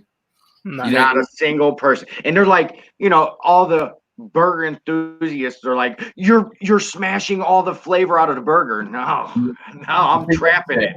Yeah, that's the opposite. Yeah. You need to educate these people. We need to educate these people. Hey, I'm always educating, man. That guy there, you need to educate him. He has not had smash burgers yet. Never made a smash burger. Never made a smash burger in my life. No. This is the second weekend, and the rippings are going to get worse, Ryan, unless you get out and start making smash burgers. I've got something in the line. Don't worry. I just need to get my gear together. You can do it in a frying pan. Yeah, man. You don't need any mad gear to do it. You're just smashing a round meatball into a flat patty. So cast iron would probably be best if you don't have. If you got a flat or a Blackstone. When I did the first round of them, I did them on my skillet. Yeah, they came out just fine.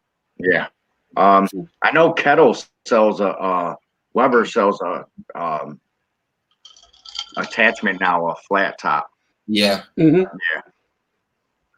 I don't know if it's available over there or if Yeah, you yeah, it is. yeah. I've just recently acquired a quite a thick piece of mild steel to put on the top as a flat top on my Weber kettle, but Right.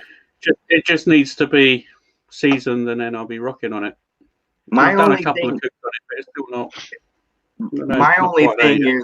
is with the kettle. You know how the bars are like this. So when you're smashing down, you know what I mean. If everything ain't secure and right, you're gonna smash, and them wheels are gonna go like that. Yeah, You know, that was my only thing about that. I was like, man, because you really got to get into them sometimes. You know what I mean? Yeah, yeah. I was going to say, how hard do you smash your burgers, man? Into them. You got to get them. You know what I mean? Yeah, but that Smashing them like a 70s porn star by the sounds of things. That's what you're into.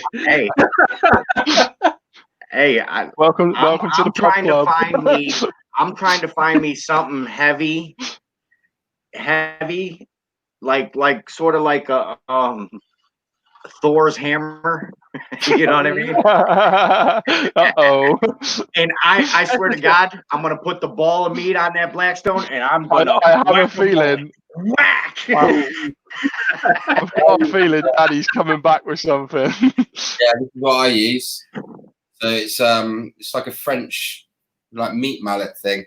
Yeah, It weighs a couple of kilos. It's pretty heavy, but yeah, you need to give it a smash. But you know, if you haven't got one, you can just use a bit of greaseproof paper and then a small frying pan on top of that and just push down on it. Do you know what I mean? You don't need to go out and buy like crazy stuff to do it. Mm. Yeah. I've been using the back of my massive spatula. You can put some serious weight behind that spatula. Yeah. It's a big old unit, so I've been using that to smash them. But how big's your spatula?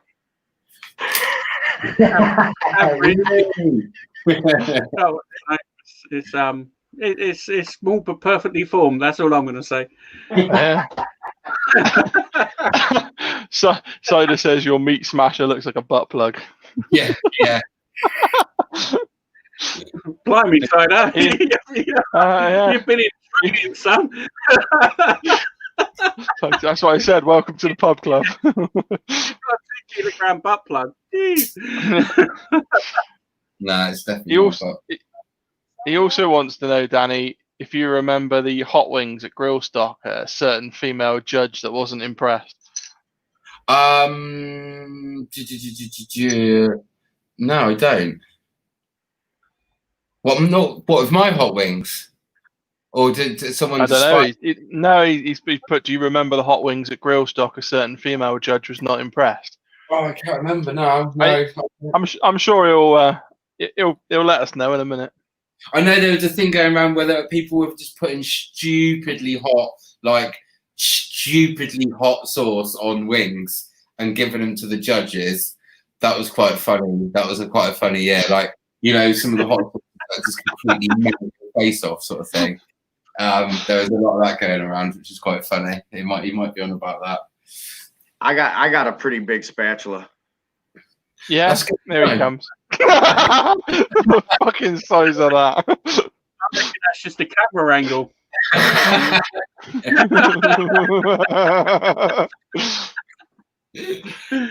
go to work. My Blackstone. It's like Aquaman's trident, but a spatula. By the power of Grayskull. By the power of Blackstone. Yeah. So Deb wanted to come and say hi to everyone. So hello. Hey, I got a shirt. This is Mrs. G. I hear that you're buying him a new drum, Mrs. G. I chose to ignore that comment. I just brought it back up again. He said he wants the nice purple one. I've told that. He said he doesn't want to do the purple one because it's a pain in the arse. I don't want to do any more purple. Yeah, we've run out of purple. We run out of purple, mate. Sorry. Run out, man. What's wrong with the purple ones? Difficult to paint. Mind you, the blue ones are particularly nice as well. I like them. They're Yeah, pretty cool. they're all pain in the ass, to be honest with you. All the anodized ones are like take 3 times longer, I think, than the other ones do, which is fine. But when you're in a rush, it's. But, Mind you, I suppose when you get your new premises and that, you'll be able to bake it on. Would you? Yeah, probably. yeah. That you're working towards. I'll be able to be more than one at a time, put it that way. But yeah, I'm looking to outsource it all anyway. I do love having the full control over everything, being a complete control freak. But that I know now that I need to, if I want to expand and I want to do some more stuff, then I'm going to have to sort of get them done for me. Really, I'm going to look into powder coating as well and some different. I can hear you. I said hello to you in the chat. Okay. Say hello, Alfie. Hello, Alfie. Now I'm getting my other son come in. It's going to be a family affair. They're going to be bunched round the camera in a minute. And they are. Yeah. Simon says Stevie Hayes had the hot wings. Danny. Yeah, that sounds about right. Hello, blonde bird. Hello, wrong hand. Hello. Hello.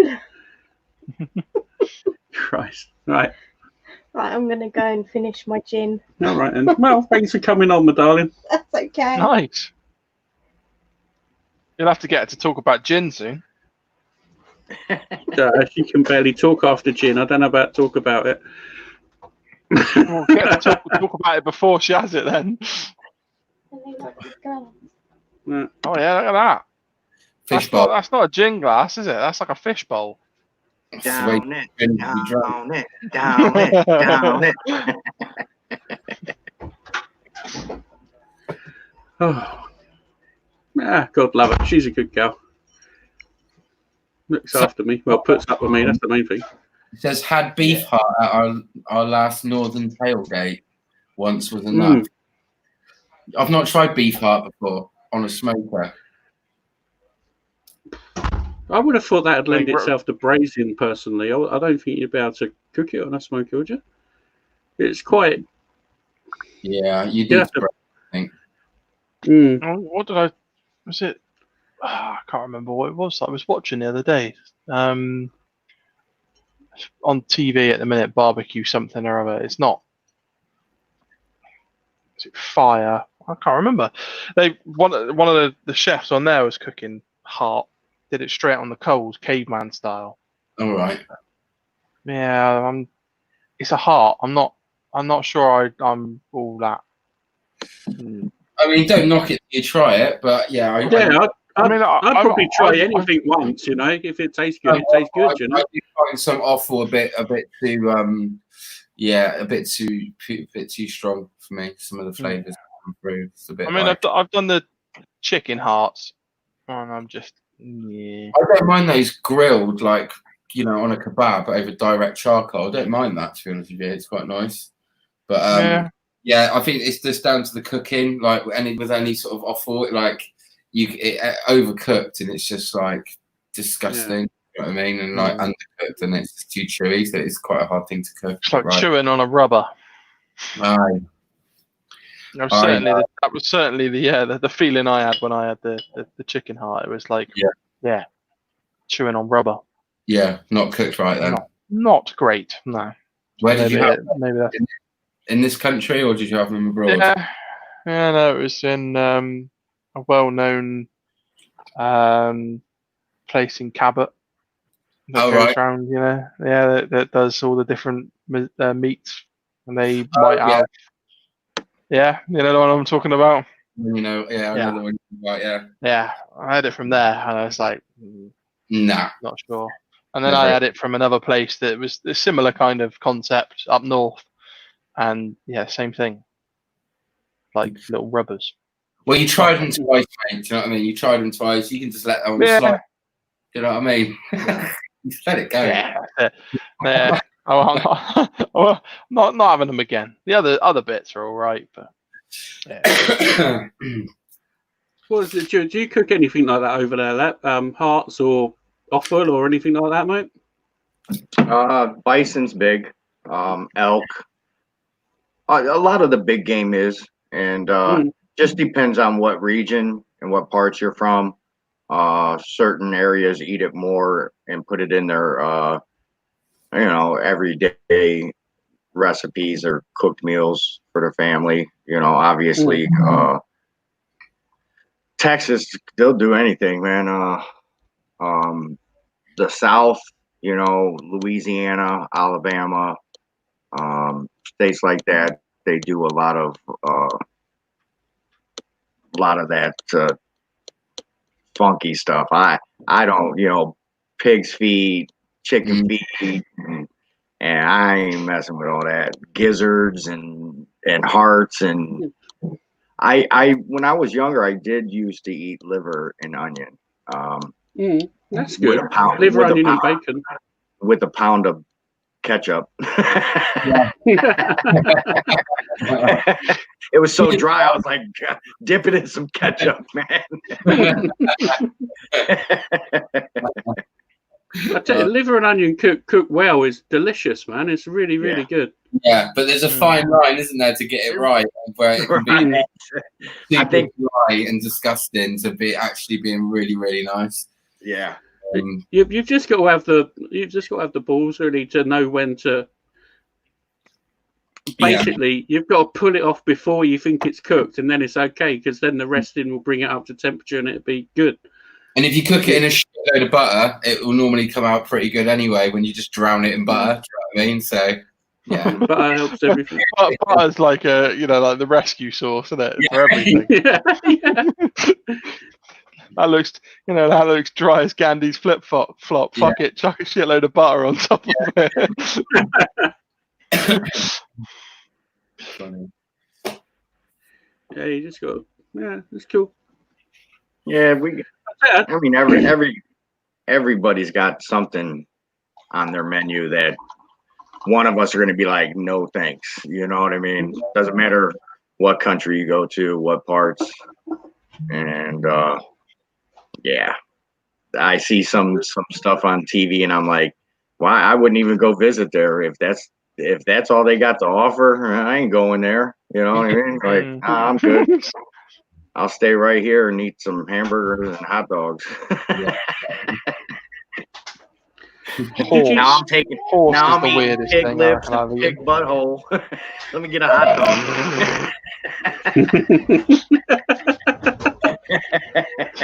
dog. Taking pork scratchings to a new level. Sure. Pork rings. Leps, trotters, and shitters. Hey.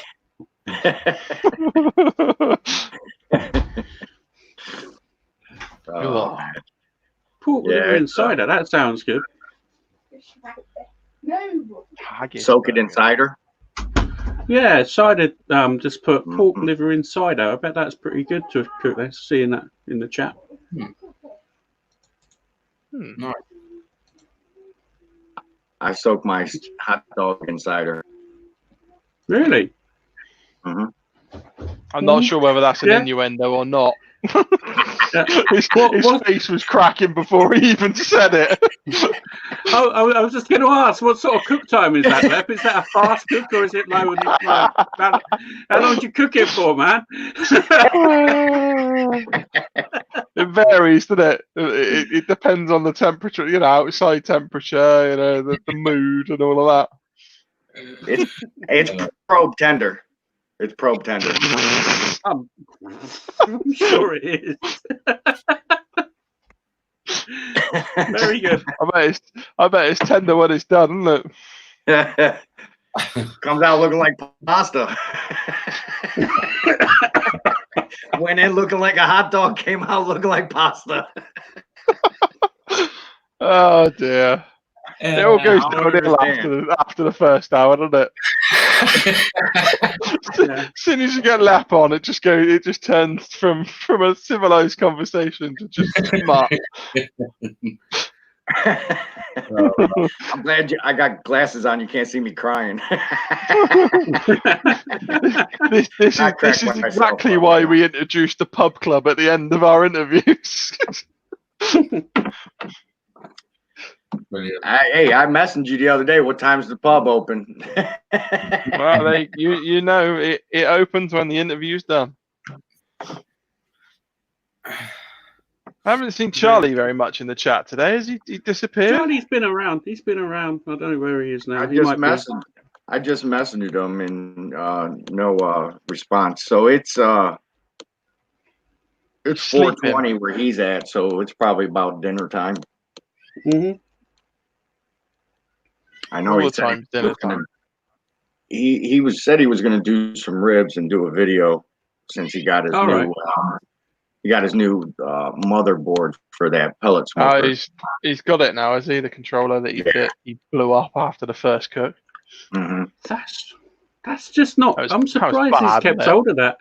I would have, as cool as it looks, I would have probably sent that smoker back if I'm honest. They probably didn't give him the option. They probably said we'll just send around a new controller.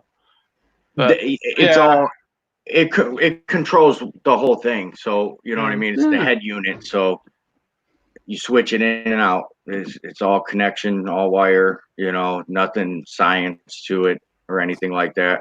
So How you on, young'un? What's going on? Mate? I thought we popped in. She's finished her. She's finished. Finished. Too many of them. Finished her movie now, so I can turn it on. I Good.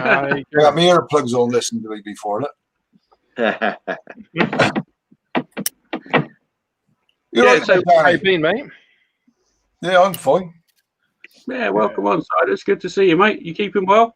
Yeah, not too bad. I haven't done a lot of flaming cooking now. Been out on the bike. You've been out. I was going to say you've been Yeah, out I on was them going to bikes say all the time, you've been mate. out on your bike, haven't you? I'm trying to get. I'm going to go down to Bristol, Harley, and get a bigger bike so I can get me little Joe on the back. No, you're not. The missus was like, no, stamp that one out straight away. She wants another bike first. She says, "But I've got my eye on one day there in a moment." So is that a maybe? No, you're not. Maybe. I talk her into she can have hers, and I'll have mine at the same time, and come to a deal with Bristol Harley. We might have them.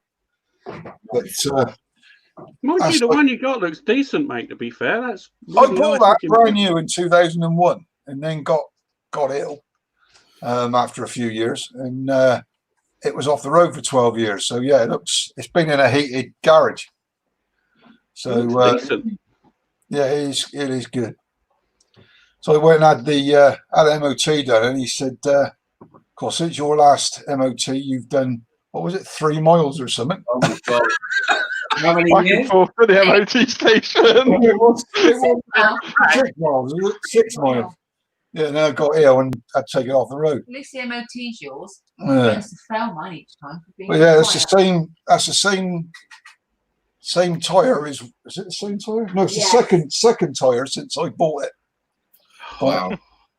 It's Front, yeah. on the front. Yeah. So yeah.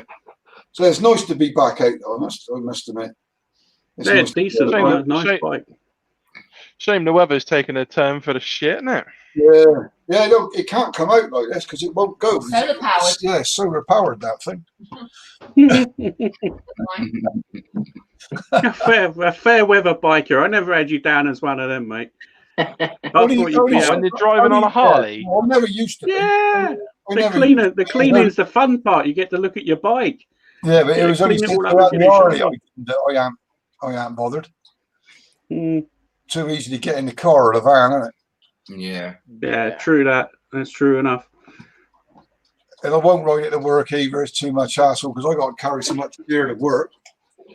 Yeah. Being a lorry driver and that, it's just easier to bung it all in the flaming van and just go. So then it'll get parked up all week until the weekend again. But, You wouldn't want to leave that in a yard anyway, would you? Yeah. no, I rode it down. I went down to see Simon Dyer the other week. Rode it down to his place. That was quite funny. Had a good old laugh with him. Look. I was chatting with him the other day. We've got to get him on here. He's quite up for it, so that'd be good fun. Yeah, if you can get him on here, I'll buy you a brisket. That's on video, mate. That's on video. Yeah. I saw that. Yeah. I want a Wagyu one. Yeah. Wagyu brisket, please. I will get him on here. Don't you worry. He's coming. He's coming. Don't you worry about that. I will coach the man myself on how to do it. You have to get him a new laptop because his is like like this. Yeah.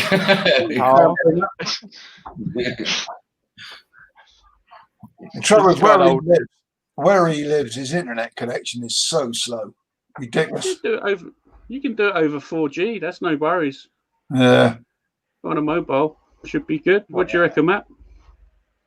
Depends how much data he's got. Well, You don't want to be. You don't want to be. You don't want to be. Yeah, that's exactly right. You don't want to be running his phone bill up, do you? He won't buy nothing like that.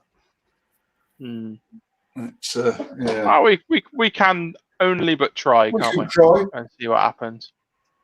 I'm sure it could. Where there's a will, there's a way. Especially with a brisket on the back end. That's what I'm saying. You can have the flat. I'll take the point. It'd be nice to get Martin on there as well. I don't even know. I've got a computer. I'll come and pick it up next week. Yeah. You never sort of see Sawyer or Martin or any of them on this sort of stuff. So I don't know. It's difficult to get them on here. He said he's keen. So I spoke to him on the phone the other day. So yeah. Oh, you rung him up, did you? No, he rung me. Oh, did he? Yeah, we're top flight now, mate. Oh, we're not these like little sort of amateurs anymore. No, he's a nice guy, really nice guy. I was surprised, to be honest, but it'd be good to get him on. It'd be a really interesting chat. Cooking. You get him on here. You won't shut him up. I mean, you've always got I can just sit here and drink and listen. We've always got the option just to press end stream. Oh, we don't know what happened. Sorry about that. He's funny. His connection stopped. We've had some good times, me and Si. I tell you, he's a good old lad. He is a good lad. Funny, really decent, funny. Very decent guy. From the spit, I've spoken to him a couple of times. He's a nice person. Just don't mention jerk pans. No. We just leave that there and move on. I think, and just leave it. I'm missing a trick now. Come on, I want to know what am I missing? We don't want to talk about that sort of thing on here. That was a couple of years ago. That was the thing. You don't want to talk about it. Still waiting for mine.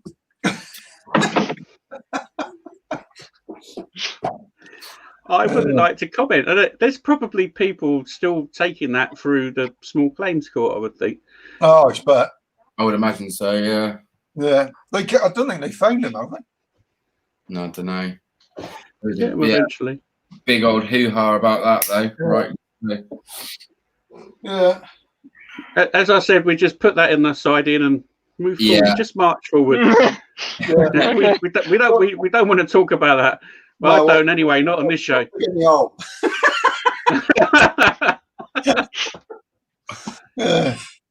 Christ. There you go.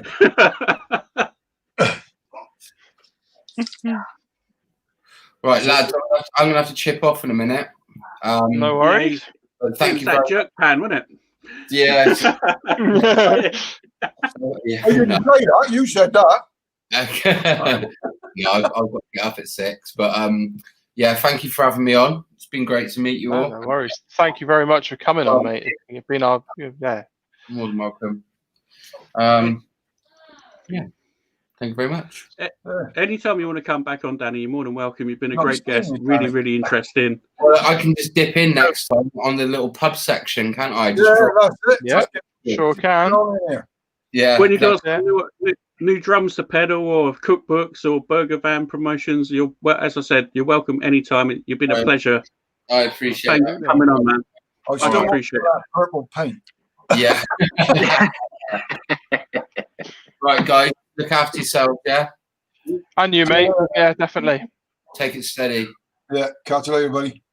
Stay Speak safe. soon, mate. Bye, mate. See you later. Oh, and he's bud. drinking a Budweiser. Look at Yeah. that. Wow. My wife brought out those round earlier on. They're not my favourite, but, you know, it's free beer. There we go. Nothing wrong with that. Take it easy, all right? Cheers, mate. Look after Cheers, yourself. Danny. Bye-bye. What's the matter? My bread's Woohoo! Ah, what a good guest. Well, it was amazing. So much Yeah. knowledge. It was really cool. No, absolutely right. on edge. Like a- And I just want to go out and, you know, start cooking rib tips and macaroni cheese and smash burgers and I do like a bit of macaroni cheese. food. I'm doing that macaroni cheese. I'm feeling quite hungry. Oh, it's coming. Yeah, is there any bread though? Mate, some. Burn it. You don't do it, burn. Burn Oh.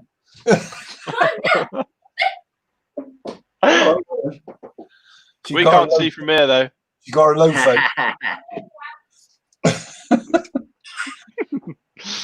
Burn it. Oh, dear. Come on, buddy. Gentlemen, I need to restock. I think I need to do the same thing, but you know, one of the hosts has got to stay still. Well, do you have a door to answer, or are you all right? You go and I'm get here, your. man. Lep is the deputy. He's the American correspondent for today. As Pickles is out, Lep take the Yeah, I helm. was going to say actually, yeah, you know, Charlie's abandoned he's abandoned us. Yeah, I know. And I even shot him a message and he hasn't responded back. So He's filming or something, I reckon. I bet you he's filming that video. He had to do the rib video. He needed to get something out. Yeah. For sure. Right, I'm gonna get a beer. Keep cider entertained, Lep. Okay.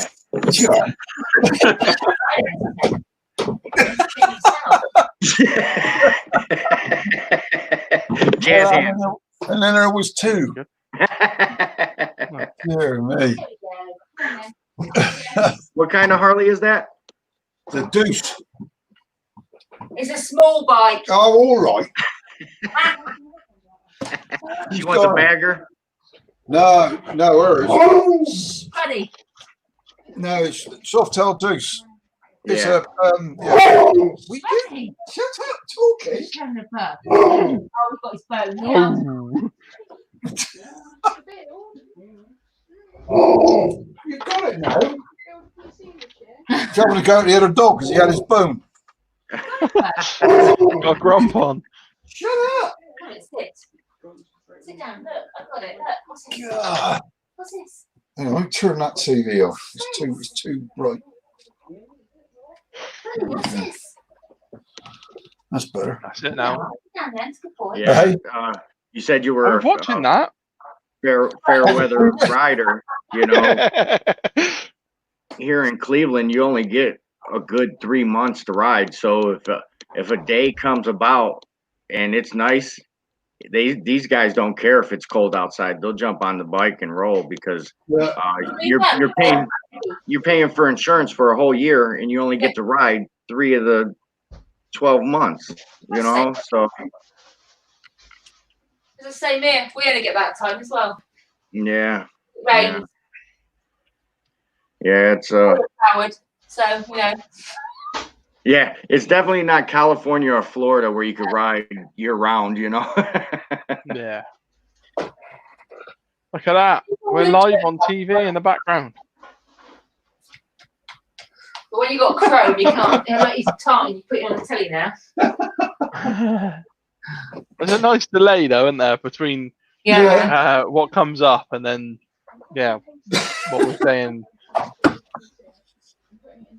Yeah, even Yeah, if I look across to the, because I've obviously got the, Yeah, I've got both of them open. Yeah.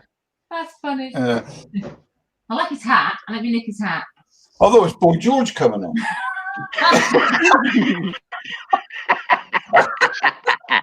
I seen that. I was like, yeah, boy, George. I felt like taking it off after that comment. That wasn't the look I was going for. Where did that come from? I don't know. Oh my Yeah, God. yeah. I'd always say her bike's a 1600 V-twin Kawasaki Mean Street.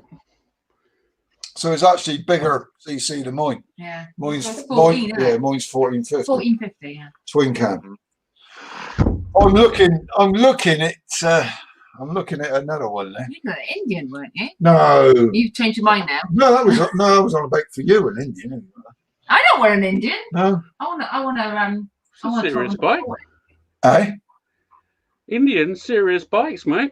Yeah, but it's still an Indian. There's, I don't know. It still ain't Harley. It's a super cool bike. They're all right, but I don't know. They just ain't got the extras that the Harley have. Yeah, So, but yeah, they've got the. It's like being an exclusive members club. There's not many of them around, which makes them cool, man. I'm getting old now, so I'm going to get a bagger next time. Yes, a bagger. Robert, yeah. Body bag. Body bag. Yeah. Yeah, CVO. They got one in there, CVO. One off. Nice paint job. I was going to say a custom bike's got to be the next one from a Harley, innit? If you're going to go for it. Well, see this. Will you shut him up? I don't know what's up with him. What's up with you? Got too much these dogs, I tell you. Right. Cheers, everyone. Yes. Look at it. Yeah. Is it empty? Get your own. Damn. I should be back.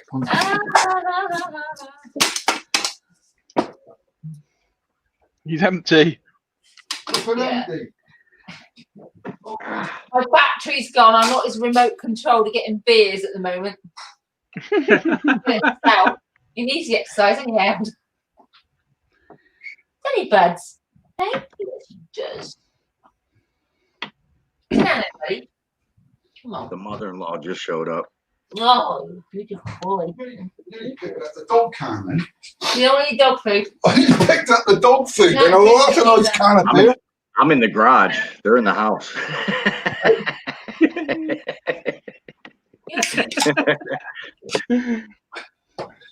Mine's currently sat smacking her tail on the floor trying to get my attention. Uh-oh. Oh, weird. Everything's all looks. It's all sparkly. Well, you just got me drink now. Yeah. It's a bit of lag, isn't it? It's a good 15 seconds behind. Yeah. Yeah, I have your bone. That's really weird. Oh. I think it's because it's going for a third party. It's probably because it's coming from Streamline to YouTube and YouTube. Yeah. Yeah. My phone is a couple clicks behind also. Yeah. Technology for you. Well, damn, I'm in America.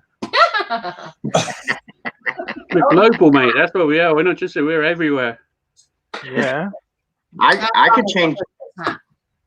could change countries for you if you like that. Yeah. Go for Ireland. Come on in. He's going for Ireland. You watch. Oh, here we go.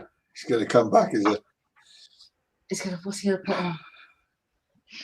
He's going to have himself a nice big leprechaun hat on. He's going to have himself.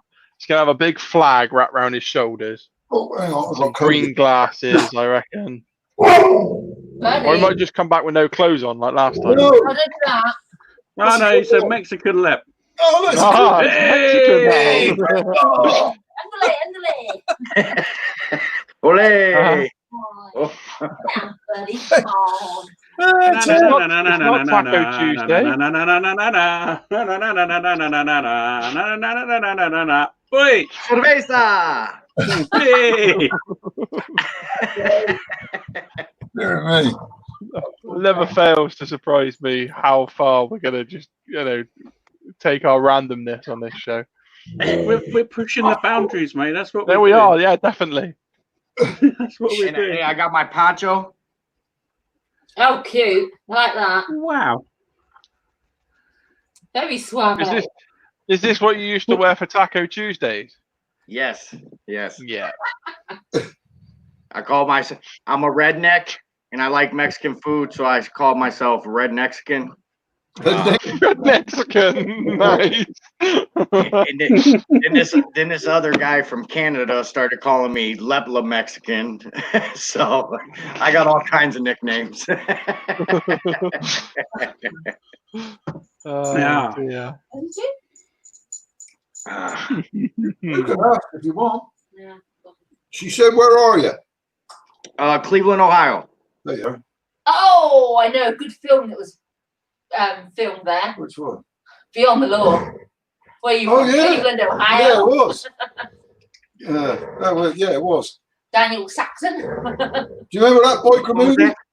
Huh? Beyond the Law. Beyond the Law biker movie. I have to check that out. I ain't hip. Charlie Sheen. Played. It was a true story. Daniel Saxon. He was a narcotics officer when Undercover, didn't he? undercover with a biker gang to bring them down. But he got too involved. Really good film. That's the only thing Charlie Sheen has ever done Okay, that was really good. well. Yeah, very good. Brilliant it is. I'm gonna have to check that out. I'm Yeah, not hip. Beyond the Law. Beyond the Law, or it was almost Chasing the or Shadows. Chasing the Shadow. But it was Okay. yeah. Brilliant. Is it on Netflix? You up? Is it on Netflix? Dog don't want to have none of it today, does it? You're not talking.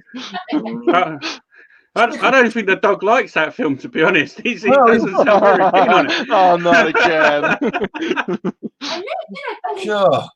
I'm sorry. Yeah, we've been getting a lot of movies filmed here. Well, pieces of movies filmed here because of the tax that you know, the movie directors and producers or whatever, they get charged by shutting New York down.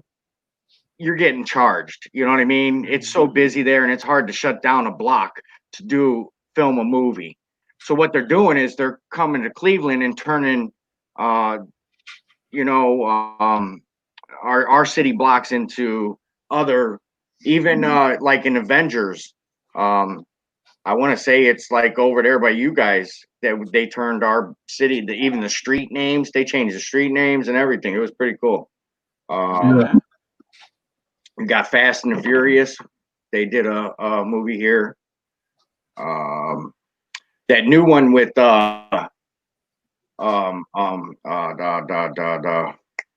Matthew McConaughey, White Boy Rick. It was a hustler out of Detroit, but they actually filmed most of the movie here. Yeah. That was it. Beyond the Law, man. I'm gonna have to check that out, man. There's another film called Beyond the Law, which was filmed last year, so it ain't that one. Mhm. That's what you wanna the see. X-rated one, isn't it? That's the one you want to see, is that one? I think that one's Beyond the Didn't Brawl. catch it, did he, Ryan? Found it. It was in the bottom drawer. What's that? There you go. Oh, there you go. There you go. She's got the. Oh, you got the DVD. Hell yeah. Yeah, we got two of Right. them. Send you Oh, one. what are they? I've not seen one of those for ages. Don't they They're use in the those to scare off birds? Go look for Let's it. go and hunt in the bottom drawer to find them. Bloody and good music too. Yeah, Good, you'll like the brilliant. music. Yeah, Michael Madsen's in it as well. Okay.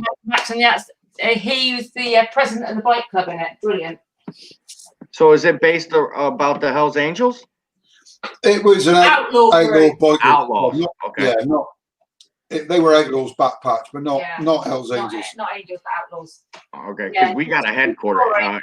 We got a HA headquarters here. Yeah, we have here. It was the Yeah. biggest bust Oh, they've you ever done.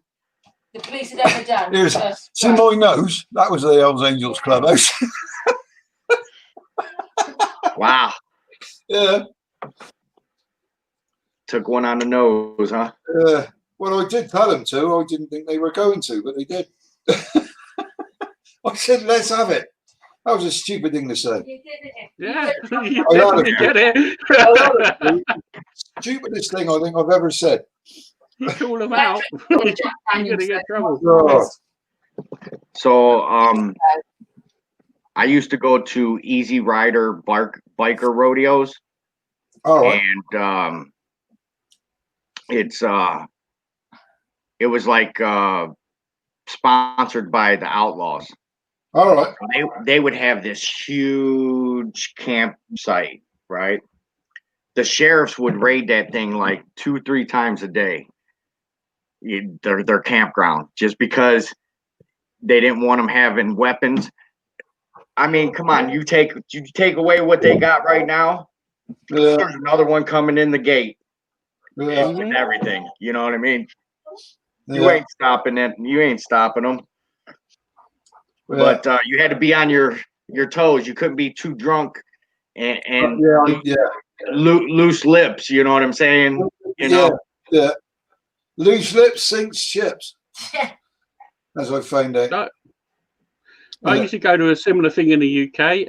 It was you must have heard of the Bulldog Bash, Cider. I was just thinking of that. Guess who used to work that? I used to work at the Towers. I used to be at the Towers. I used to go to that. Yeah. Never mind. With some mates. Yeah. It was a good time. It was a good time. It's not if you're a patch member. No. It's hard work. Right, I've been in like like the little porter cabin club bit. I've been in there. Oh, down on the way down to the track. Yeah. When you turn off on the left, when you're going down the track. I know that. Yeah, what they call their clubhouse. I know what you mean. I've been in there a couple of times. I've done some work for when you join, you got to give gifts and the crap. I've done some work for a mate who joined up, and then he got me. Since that point, I got tickets until they shut it all down and go along for free and meet all the brothers down there, and it was a cool thing, man. All of the dancers and the whole thing, and it was perfectly run, lovely place. Well, it was in fact it was a lovely place. It was one of the best festival things I've ever been to. Really well organised, set up. Good for the punters, not for them. Yeah, when you're working it, I worked it, and it was that was a long shift. But it was all right up until that point. The hassle that Jerry Tobin got. Oh, well, he got shot. Yeah, funeral. Can't talk too much on him, mind you. No, I wouldn't talk anything about that. No. You guys heard of Sturgis here and Daytona Bike Week and stuff. Those are the 2 bucket lists for me. I haven't been yet. No, somewhere. I just bucket list. I just want to go to America. We keep getting invited by people because of dogs. We don't go. Yeah, and the other problem is just getting on a plane. Yeah, I've never been on a plane, so I don't know if I could do a 12-hour flight. You know what I mean? When you get to the airport, it's like it's terminal. Terminal. That does it for me.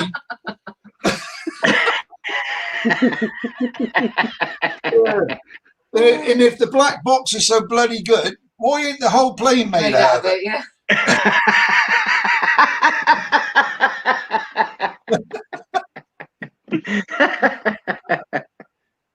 Yeah. We'll get there one day. Yeah, I got on a bring back Concorde. That'll do it. You only have to sit on it for 3.5 hours then. Hey, now that would be more my style for sure. Get me on and off this thing. Yeah. Anything between 8 and 12 hours. Yeah. It's quite a long time to I've been on a little sardine can. I've been on a little private plane. My mate was. Mind you, that was a bit of a situation, wasn't it? He was learning to fly, wasn't he? Tell you a funny story. My mate was learning to fly, trying to get so he could have his own plane and that. And he said to me, "Would you like to go?" And I said, "Yeah, I've never been in a plane." So you go to the little airport up the road, and they weigh you. Didn't think I was going for a while, you know what I mean? But anyway, we got up in the air and he's going for all his turns up and down and up and back and round. And then all of us, because you've got the headphones on, because you're in this small little aircraft. And I heard the bloke, his instructor said to him, right, right, Pete, he said, I want you to practice, what was it? What did he say? Emergency free fall. No, emergency engine failure. And I went, I could just feel myself. Hang on a minute, I'm in the back. No, you know what I mean? But I'm expecting this thing just to go. But obviously they collide. What they do normally. But no, they didn't. They'd already worked this out because I'm in the back. They pushed the thing, and we're going into this dive towards the flaming runway at like 190 miles an hour, wherever it bloody is. My stomach's still up there. I've come down and he's pulled out of it. Oh, that took me something like about 8 hours to get over that. Oh, God. Sounds like you still ain't got over it now. You can't get on a normal plane. God. I haven't spoken to him since.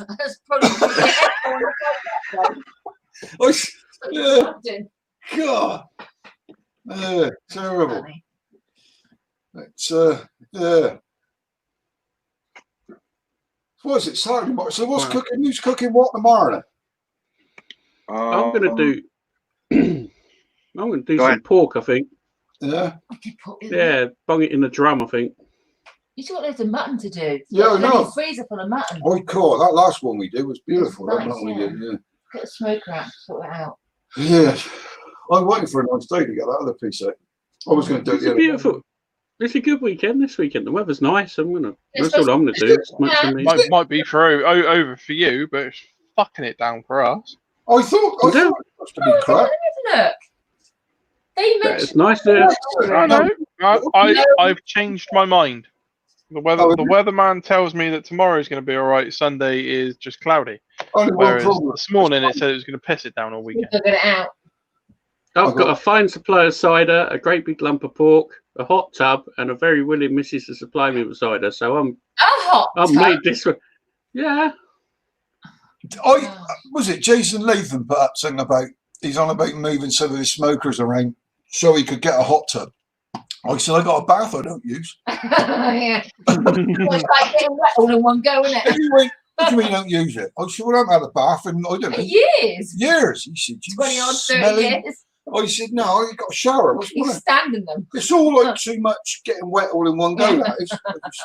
Get out and let the sun go, and then it goes covered in scummy water. To me, it's like, yuck. Like our cousin's got one, and she has all her mates round, and I'm thinking, oh no! But you don't know who actually farted. Yeah. Extra bubbles. And it wasn't washed that morning anyway. Yeah. Scummed up. I don't think so. Oh. No, it's not me. I don't like swimming. No, don't do it for me. No, that's the plan. Nice, simple, easy weekend. Ain't got to go nowhere. Tomorrow, it's supposed to rain at 10 o'clock and 11 o'clock tomorrow evening. That's it. Was it? And then Sunday, it's supposed to be dry all day. Not going to rain until Monday. Maybe I'll do some beef ribs then. Go off this weekend on the bike or do some smoking. Well, if he's cooking, I'll get the bike and go up his. Where does he live? More than welcome, mate. Where do you live? In the Chilterns, near London. Oh, you don't know what's it? Well, it's sort of like Skirt M40, so you know High Wycombe. That's probably the closest down. How many miles is that? 40, 50 miles?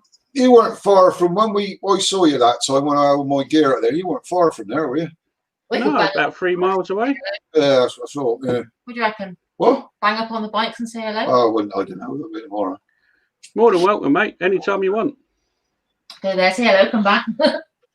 You've got to be careful with the COVID, ain't you? COVID, more excitable, isn't it? Outside, you're all right, isn't it? Yeah, you're all right outside. You can have an outside barbecue for up to 6 people. Wait, so you're allowed to social bubble now or something. I could have had a barbecue for 6 people, but I can't get them in here. My barbecue's too big. Sam, we counted up the other day on how many outside cooking facilities we got. We've got about 13 or 14, isn't it? It's getting silly. Ridiculous. Wow. You can never have too many. Oh, that's right. I know. There's always room for one more. But exactly right. It's when things start turning up. I like just out of the blue. Most of them are freebies. A lot of freebies start turning up. I like that. And then you add that with the grate, don't you? And there's that other fine thing. It's a cooking implement. I must admit, Oh yeah, Lep's headquarters. she got Leprechaun HQ.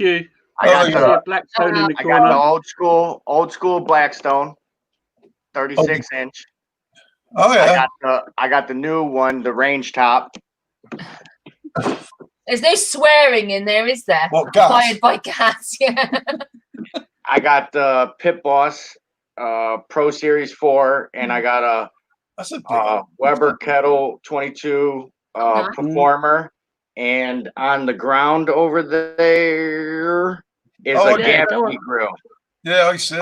on a Little Joe. Yeah. That looks One cool. of those range things. Ranch, isn't it? Weber Ranch? Oh, a ranch. Oh, the The They- fucking they were- ginormous things. They worth the money. I've So- really got one that I work with. He Yeah, works what for are the a lads? ranch. What are the lads there? so check out Hobo Nickel Barbecue. Hobo Nickel Yeah. Bar- He had the ranch and he lined it up with hot dogs. Wow. I saw that. I Yeah. saw that. Well, that's like what's his name? What's his name? Ribs. Smoky ribs. No, not that one. Write that down. Sweet Ribs. What's his Yeah. name? Can't remember his name. Hang on, I should find out. Look on my. What's his flaming ribs? Something ribs. Ribs? He's on my side. No fingers. Yeah, I think probably. Yeah, only when you say ribs, I can only think of amazing ribs or smoking ribs or. No, something. Barbecue ribs. No, what's it? Baby back ribs. Ah. Baby back maniac. Baby back. That's it. Yeah. Yeah. Yeah, he Yeah. did it in the other day when he was cooking on his ranch, and he just showed you the difference between the ordinary Weber kettle and it. Only thing with that is it's just got the little. It hasn't got like the hole underneath and cleaner or anything, has it? So it's a bit weird, really. Yeah, it's just got like the three Like the vents, butterfly wheels on the bottom. like my And them things. not the Joe, not the little Mine Joe. is The done. One back. what's the one I just bought? Jumbo. Oh, Jumbo Joe. Yeah. So I had just picked up. I don't know if you could even see it. You got loads of new grates in the front room behind the sofa. I found them today. 3 of them. Oh, have they? Yeah. Oh. Keep hiding I these thought, plates. I thought you forgot about them. I don't know what they go on. It's handy working for B&Q, isn't it? When I was working in the yard as a chauffeur, all these barbecues would come back damaged or whatever, and they just throw them in the skip. No, don't No do that. way. I'm taking them out. Yeah, like all my UDS is all built from parts out the skips. Brian, you've never been used. Hold on, we got a secondary screen. You might want to kill your audio on that. Yeah, it's gonna get crazy. So when you take me off, I'm gonna mute it. Okay. Here we go. We good? Whoa. Which one we on? Oh, he's on your phone. He's on your water, isn't he? You're on your phone, That's man. it. Can't hear you. Though. He's going Just, for a just walk around. unmuted. Yeah, Oh, that's there you good. go. I just Okay. muted the mic and unmuted it. Right. So I just picked this up. I found out that it's actually not a Weber, but it's nostalgia. The Miller Give us Lite. a tour then. kettle. Come on in, all the way around. Let's have a look. What is that? Wow. It's a Is that knockoff. like a Napoleon? It looks like a Napoleon, doesn't it? By the handle, I'd say it looks like a Napoleon. It's a. Here, let me turn this around. Hold on. I sounded like a proper train spotter then. Is it a Napoleon just by the handle? It's like- So the damper's different. Yeah. You know, the damper's real cheap and Yeah. different. Obviously, the underneath is different. You know what I mean? It looks like a Weber kettle. You know, obviously the temp gauge is different. You know, but similar to what it's Maniac had the other day. Yeah, the new Got the brand dividers new. in there. Mm-hmm. The kettle's a kettle, mate. Yeah, right. And They're yeah, gonna cook obviously the I same. got my Blackstone That's a beast, man. A with bit the of deep kit, that, fryer. isn't it? This What's that? with the range top. it's got knobs on. I Got knobs on. like this one though. Oh, Yeah, I like I that. like I like that. That's cute. You can I'd actually like to buy get. one of those on eBay at the moment. You can buy those Connect for the I don't know how much they were going for. Oh, Yeah, blue a one. couple of What's that blue one? about 150 quid for one of them. Yeah, Did you see the blue one? yeah. I want the blue one. I ain't got a blue one. No, go back to the blue one. Hey, I just scored this table. Check this thing out, man. It's badass. Real heavy, good, solid wood. Check this out. Oh, wow. Wow. Getting fancy. Yeah. Getting It's got a fancy lazy with it. Susan on it. I'm a I like that.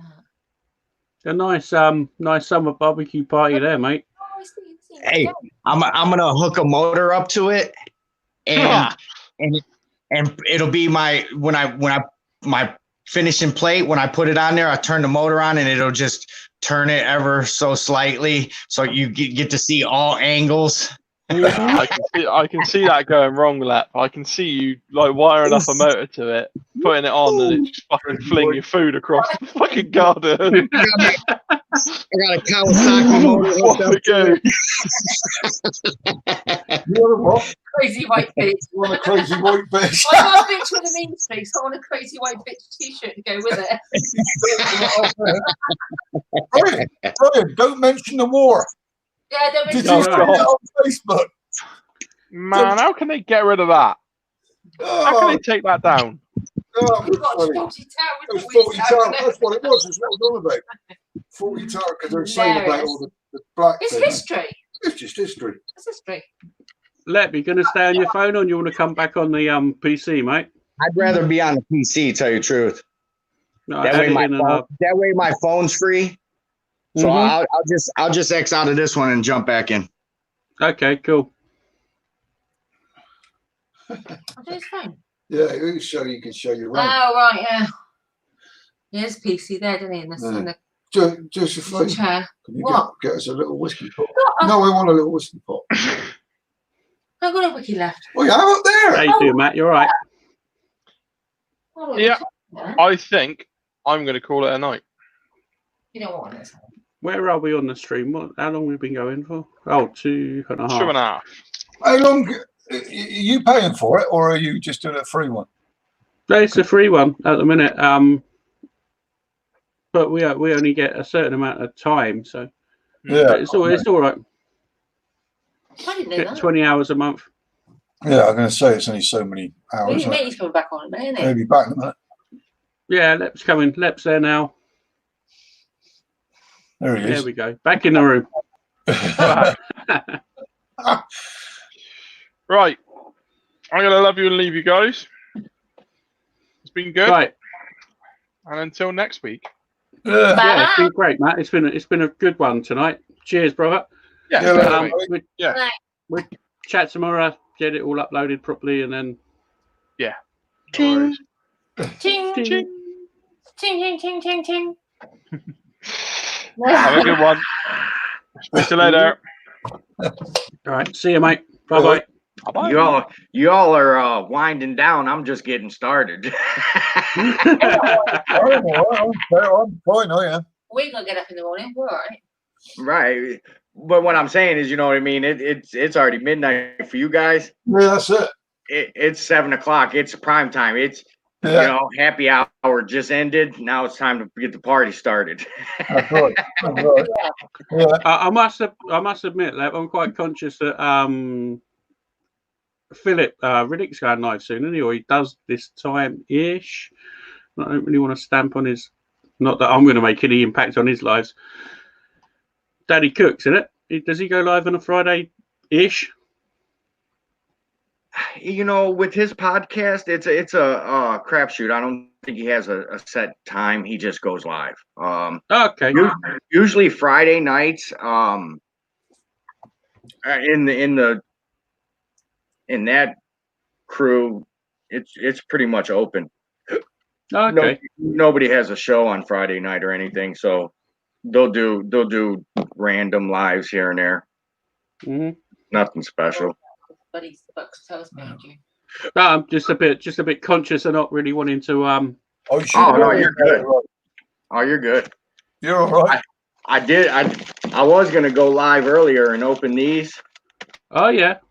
I got some special stuff right here. That is good stuff, mate. I'll tell you what. Yeah. Uncle Steve shakes. Them rubs are proper good. Can't smell or taste it. From what I've seen, Just like Texas. All right. Mm-hmm. What ones did you get? Did you get the selection or?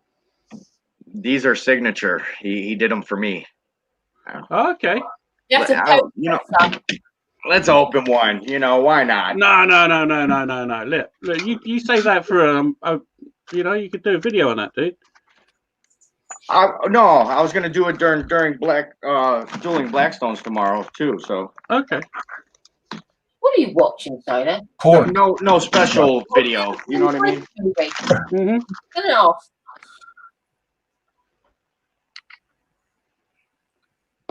Oh, look at that. That's Cool is that's that? cool. Look at that. That is cool. Deb says it's better on Better on a Blackstone. Blackstone. That's wicked. Sweet. Yeah. Brilliant. Oh, I like the emergency line. yeah, shake. I can't quite make it out, mate. Keep on telling it falls. If it's shake, what? I can't see it for me. What's it say? If the shake gets below the line, replace ASP. Yeah. Good stuff. That's right cool, here, man. That's really cool stuff. Yeah. That's a good shake as well. Yeah. I've seen Johnny Matty. John uses that all the time, doesn't he? On bits and bobs. It looks really nice. Actually, a lot of people been using it. It's out there. You know what I mean? It's good stuff. People are using it, and they're genuinely using it. And there's people buying it. I've already turned so many people on and near me in my city that they're ordering from them. So what I do is like that's what that package is for. Is I'll take Ziploc baggies and write on there what it is and give it away to people so they could try it. And so far I've grabbed them a few customers, so it works, Yeah, all good. Mm-hmm. I don't get much love on my channel, so when somebody shows me some love, I show it right back. You know what I mean? So, You virtual hugs.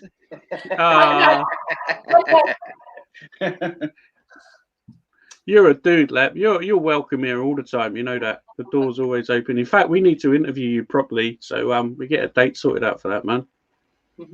Appreciate it. I keep your UK guys going for now, though. You know what I mean? Keep all that going. No. Well, we're affiliated to CJ anyway, so it's sort of like we're going to get cross traffic. So I quite like. I'll be honest. A lot of all of you guys in the US, I probably know more guys in the US than I do in the UK. So I quite like that. You know. Yeah, maybe you got to spread the love a little bit. Yeah, for sure. I want to go into Europe as well and get some guys in from like Germany and Belgium and Holland. They're big on barbecue out there. So yeah, right. See, that intrigues me. You know what I mean? So you know that'll keep me tuned in every Friday.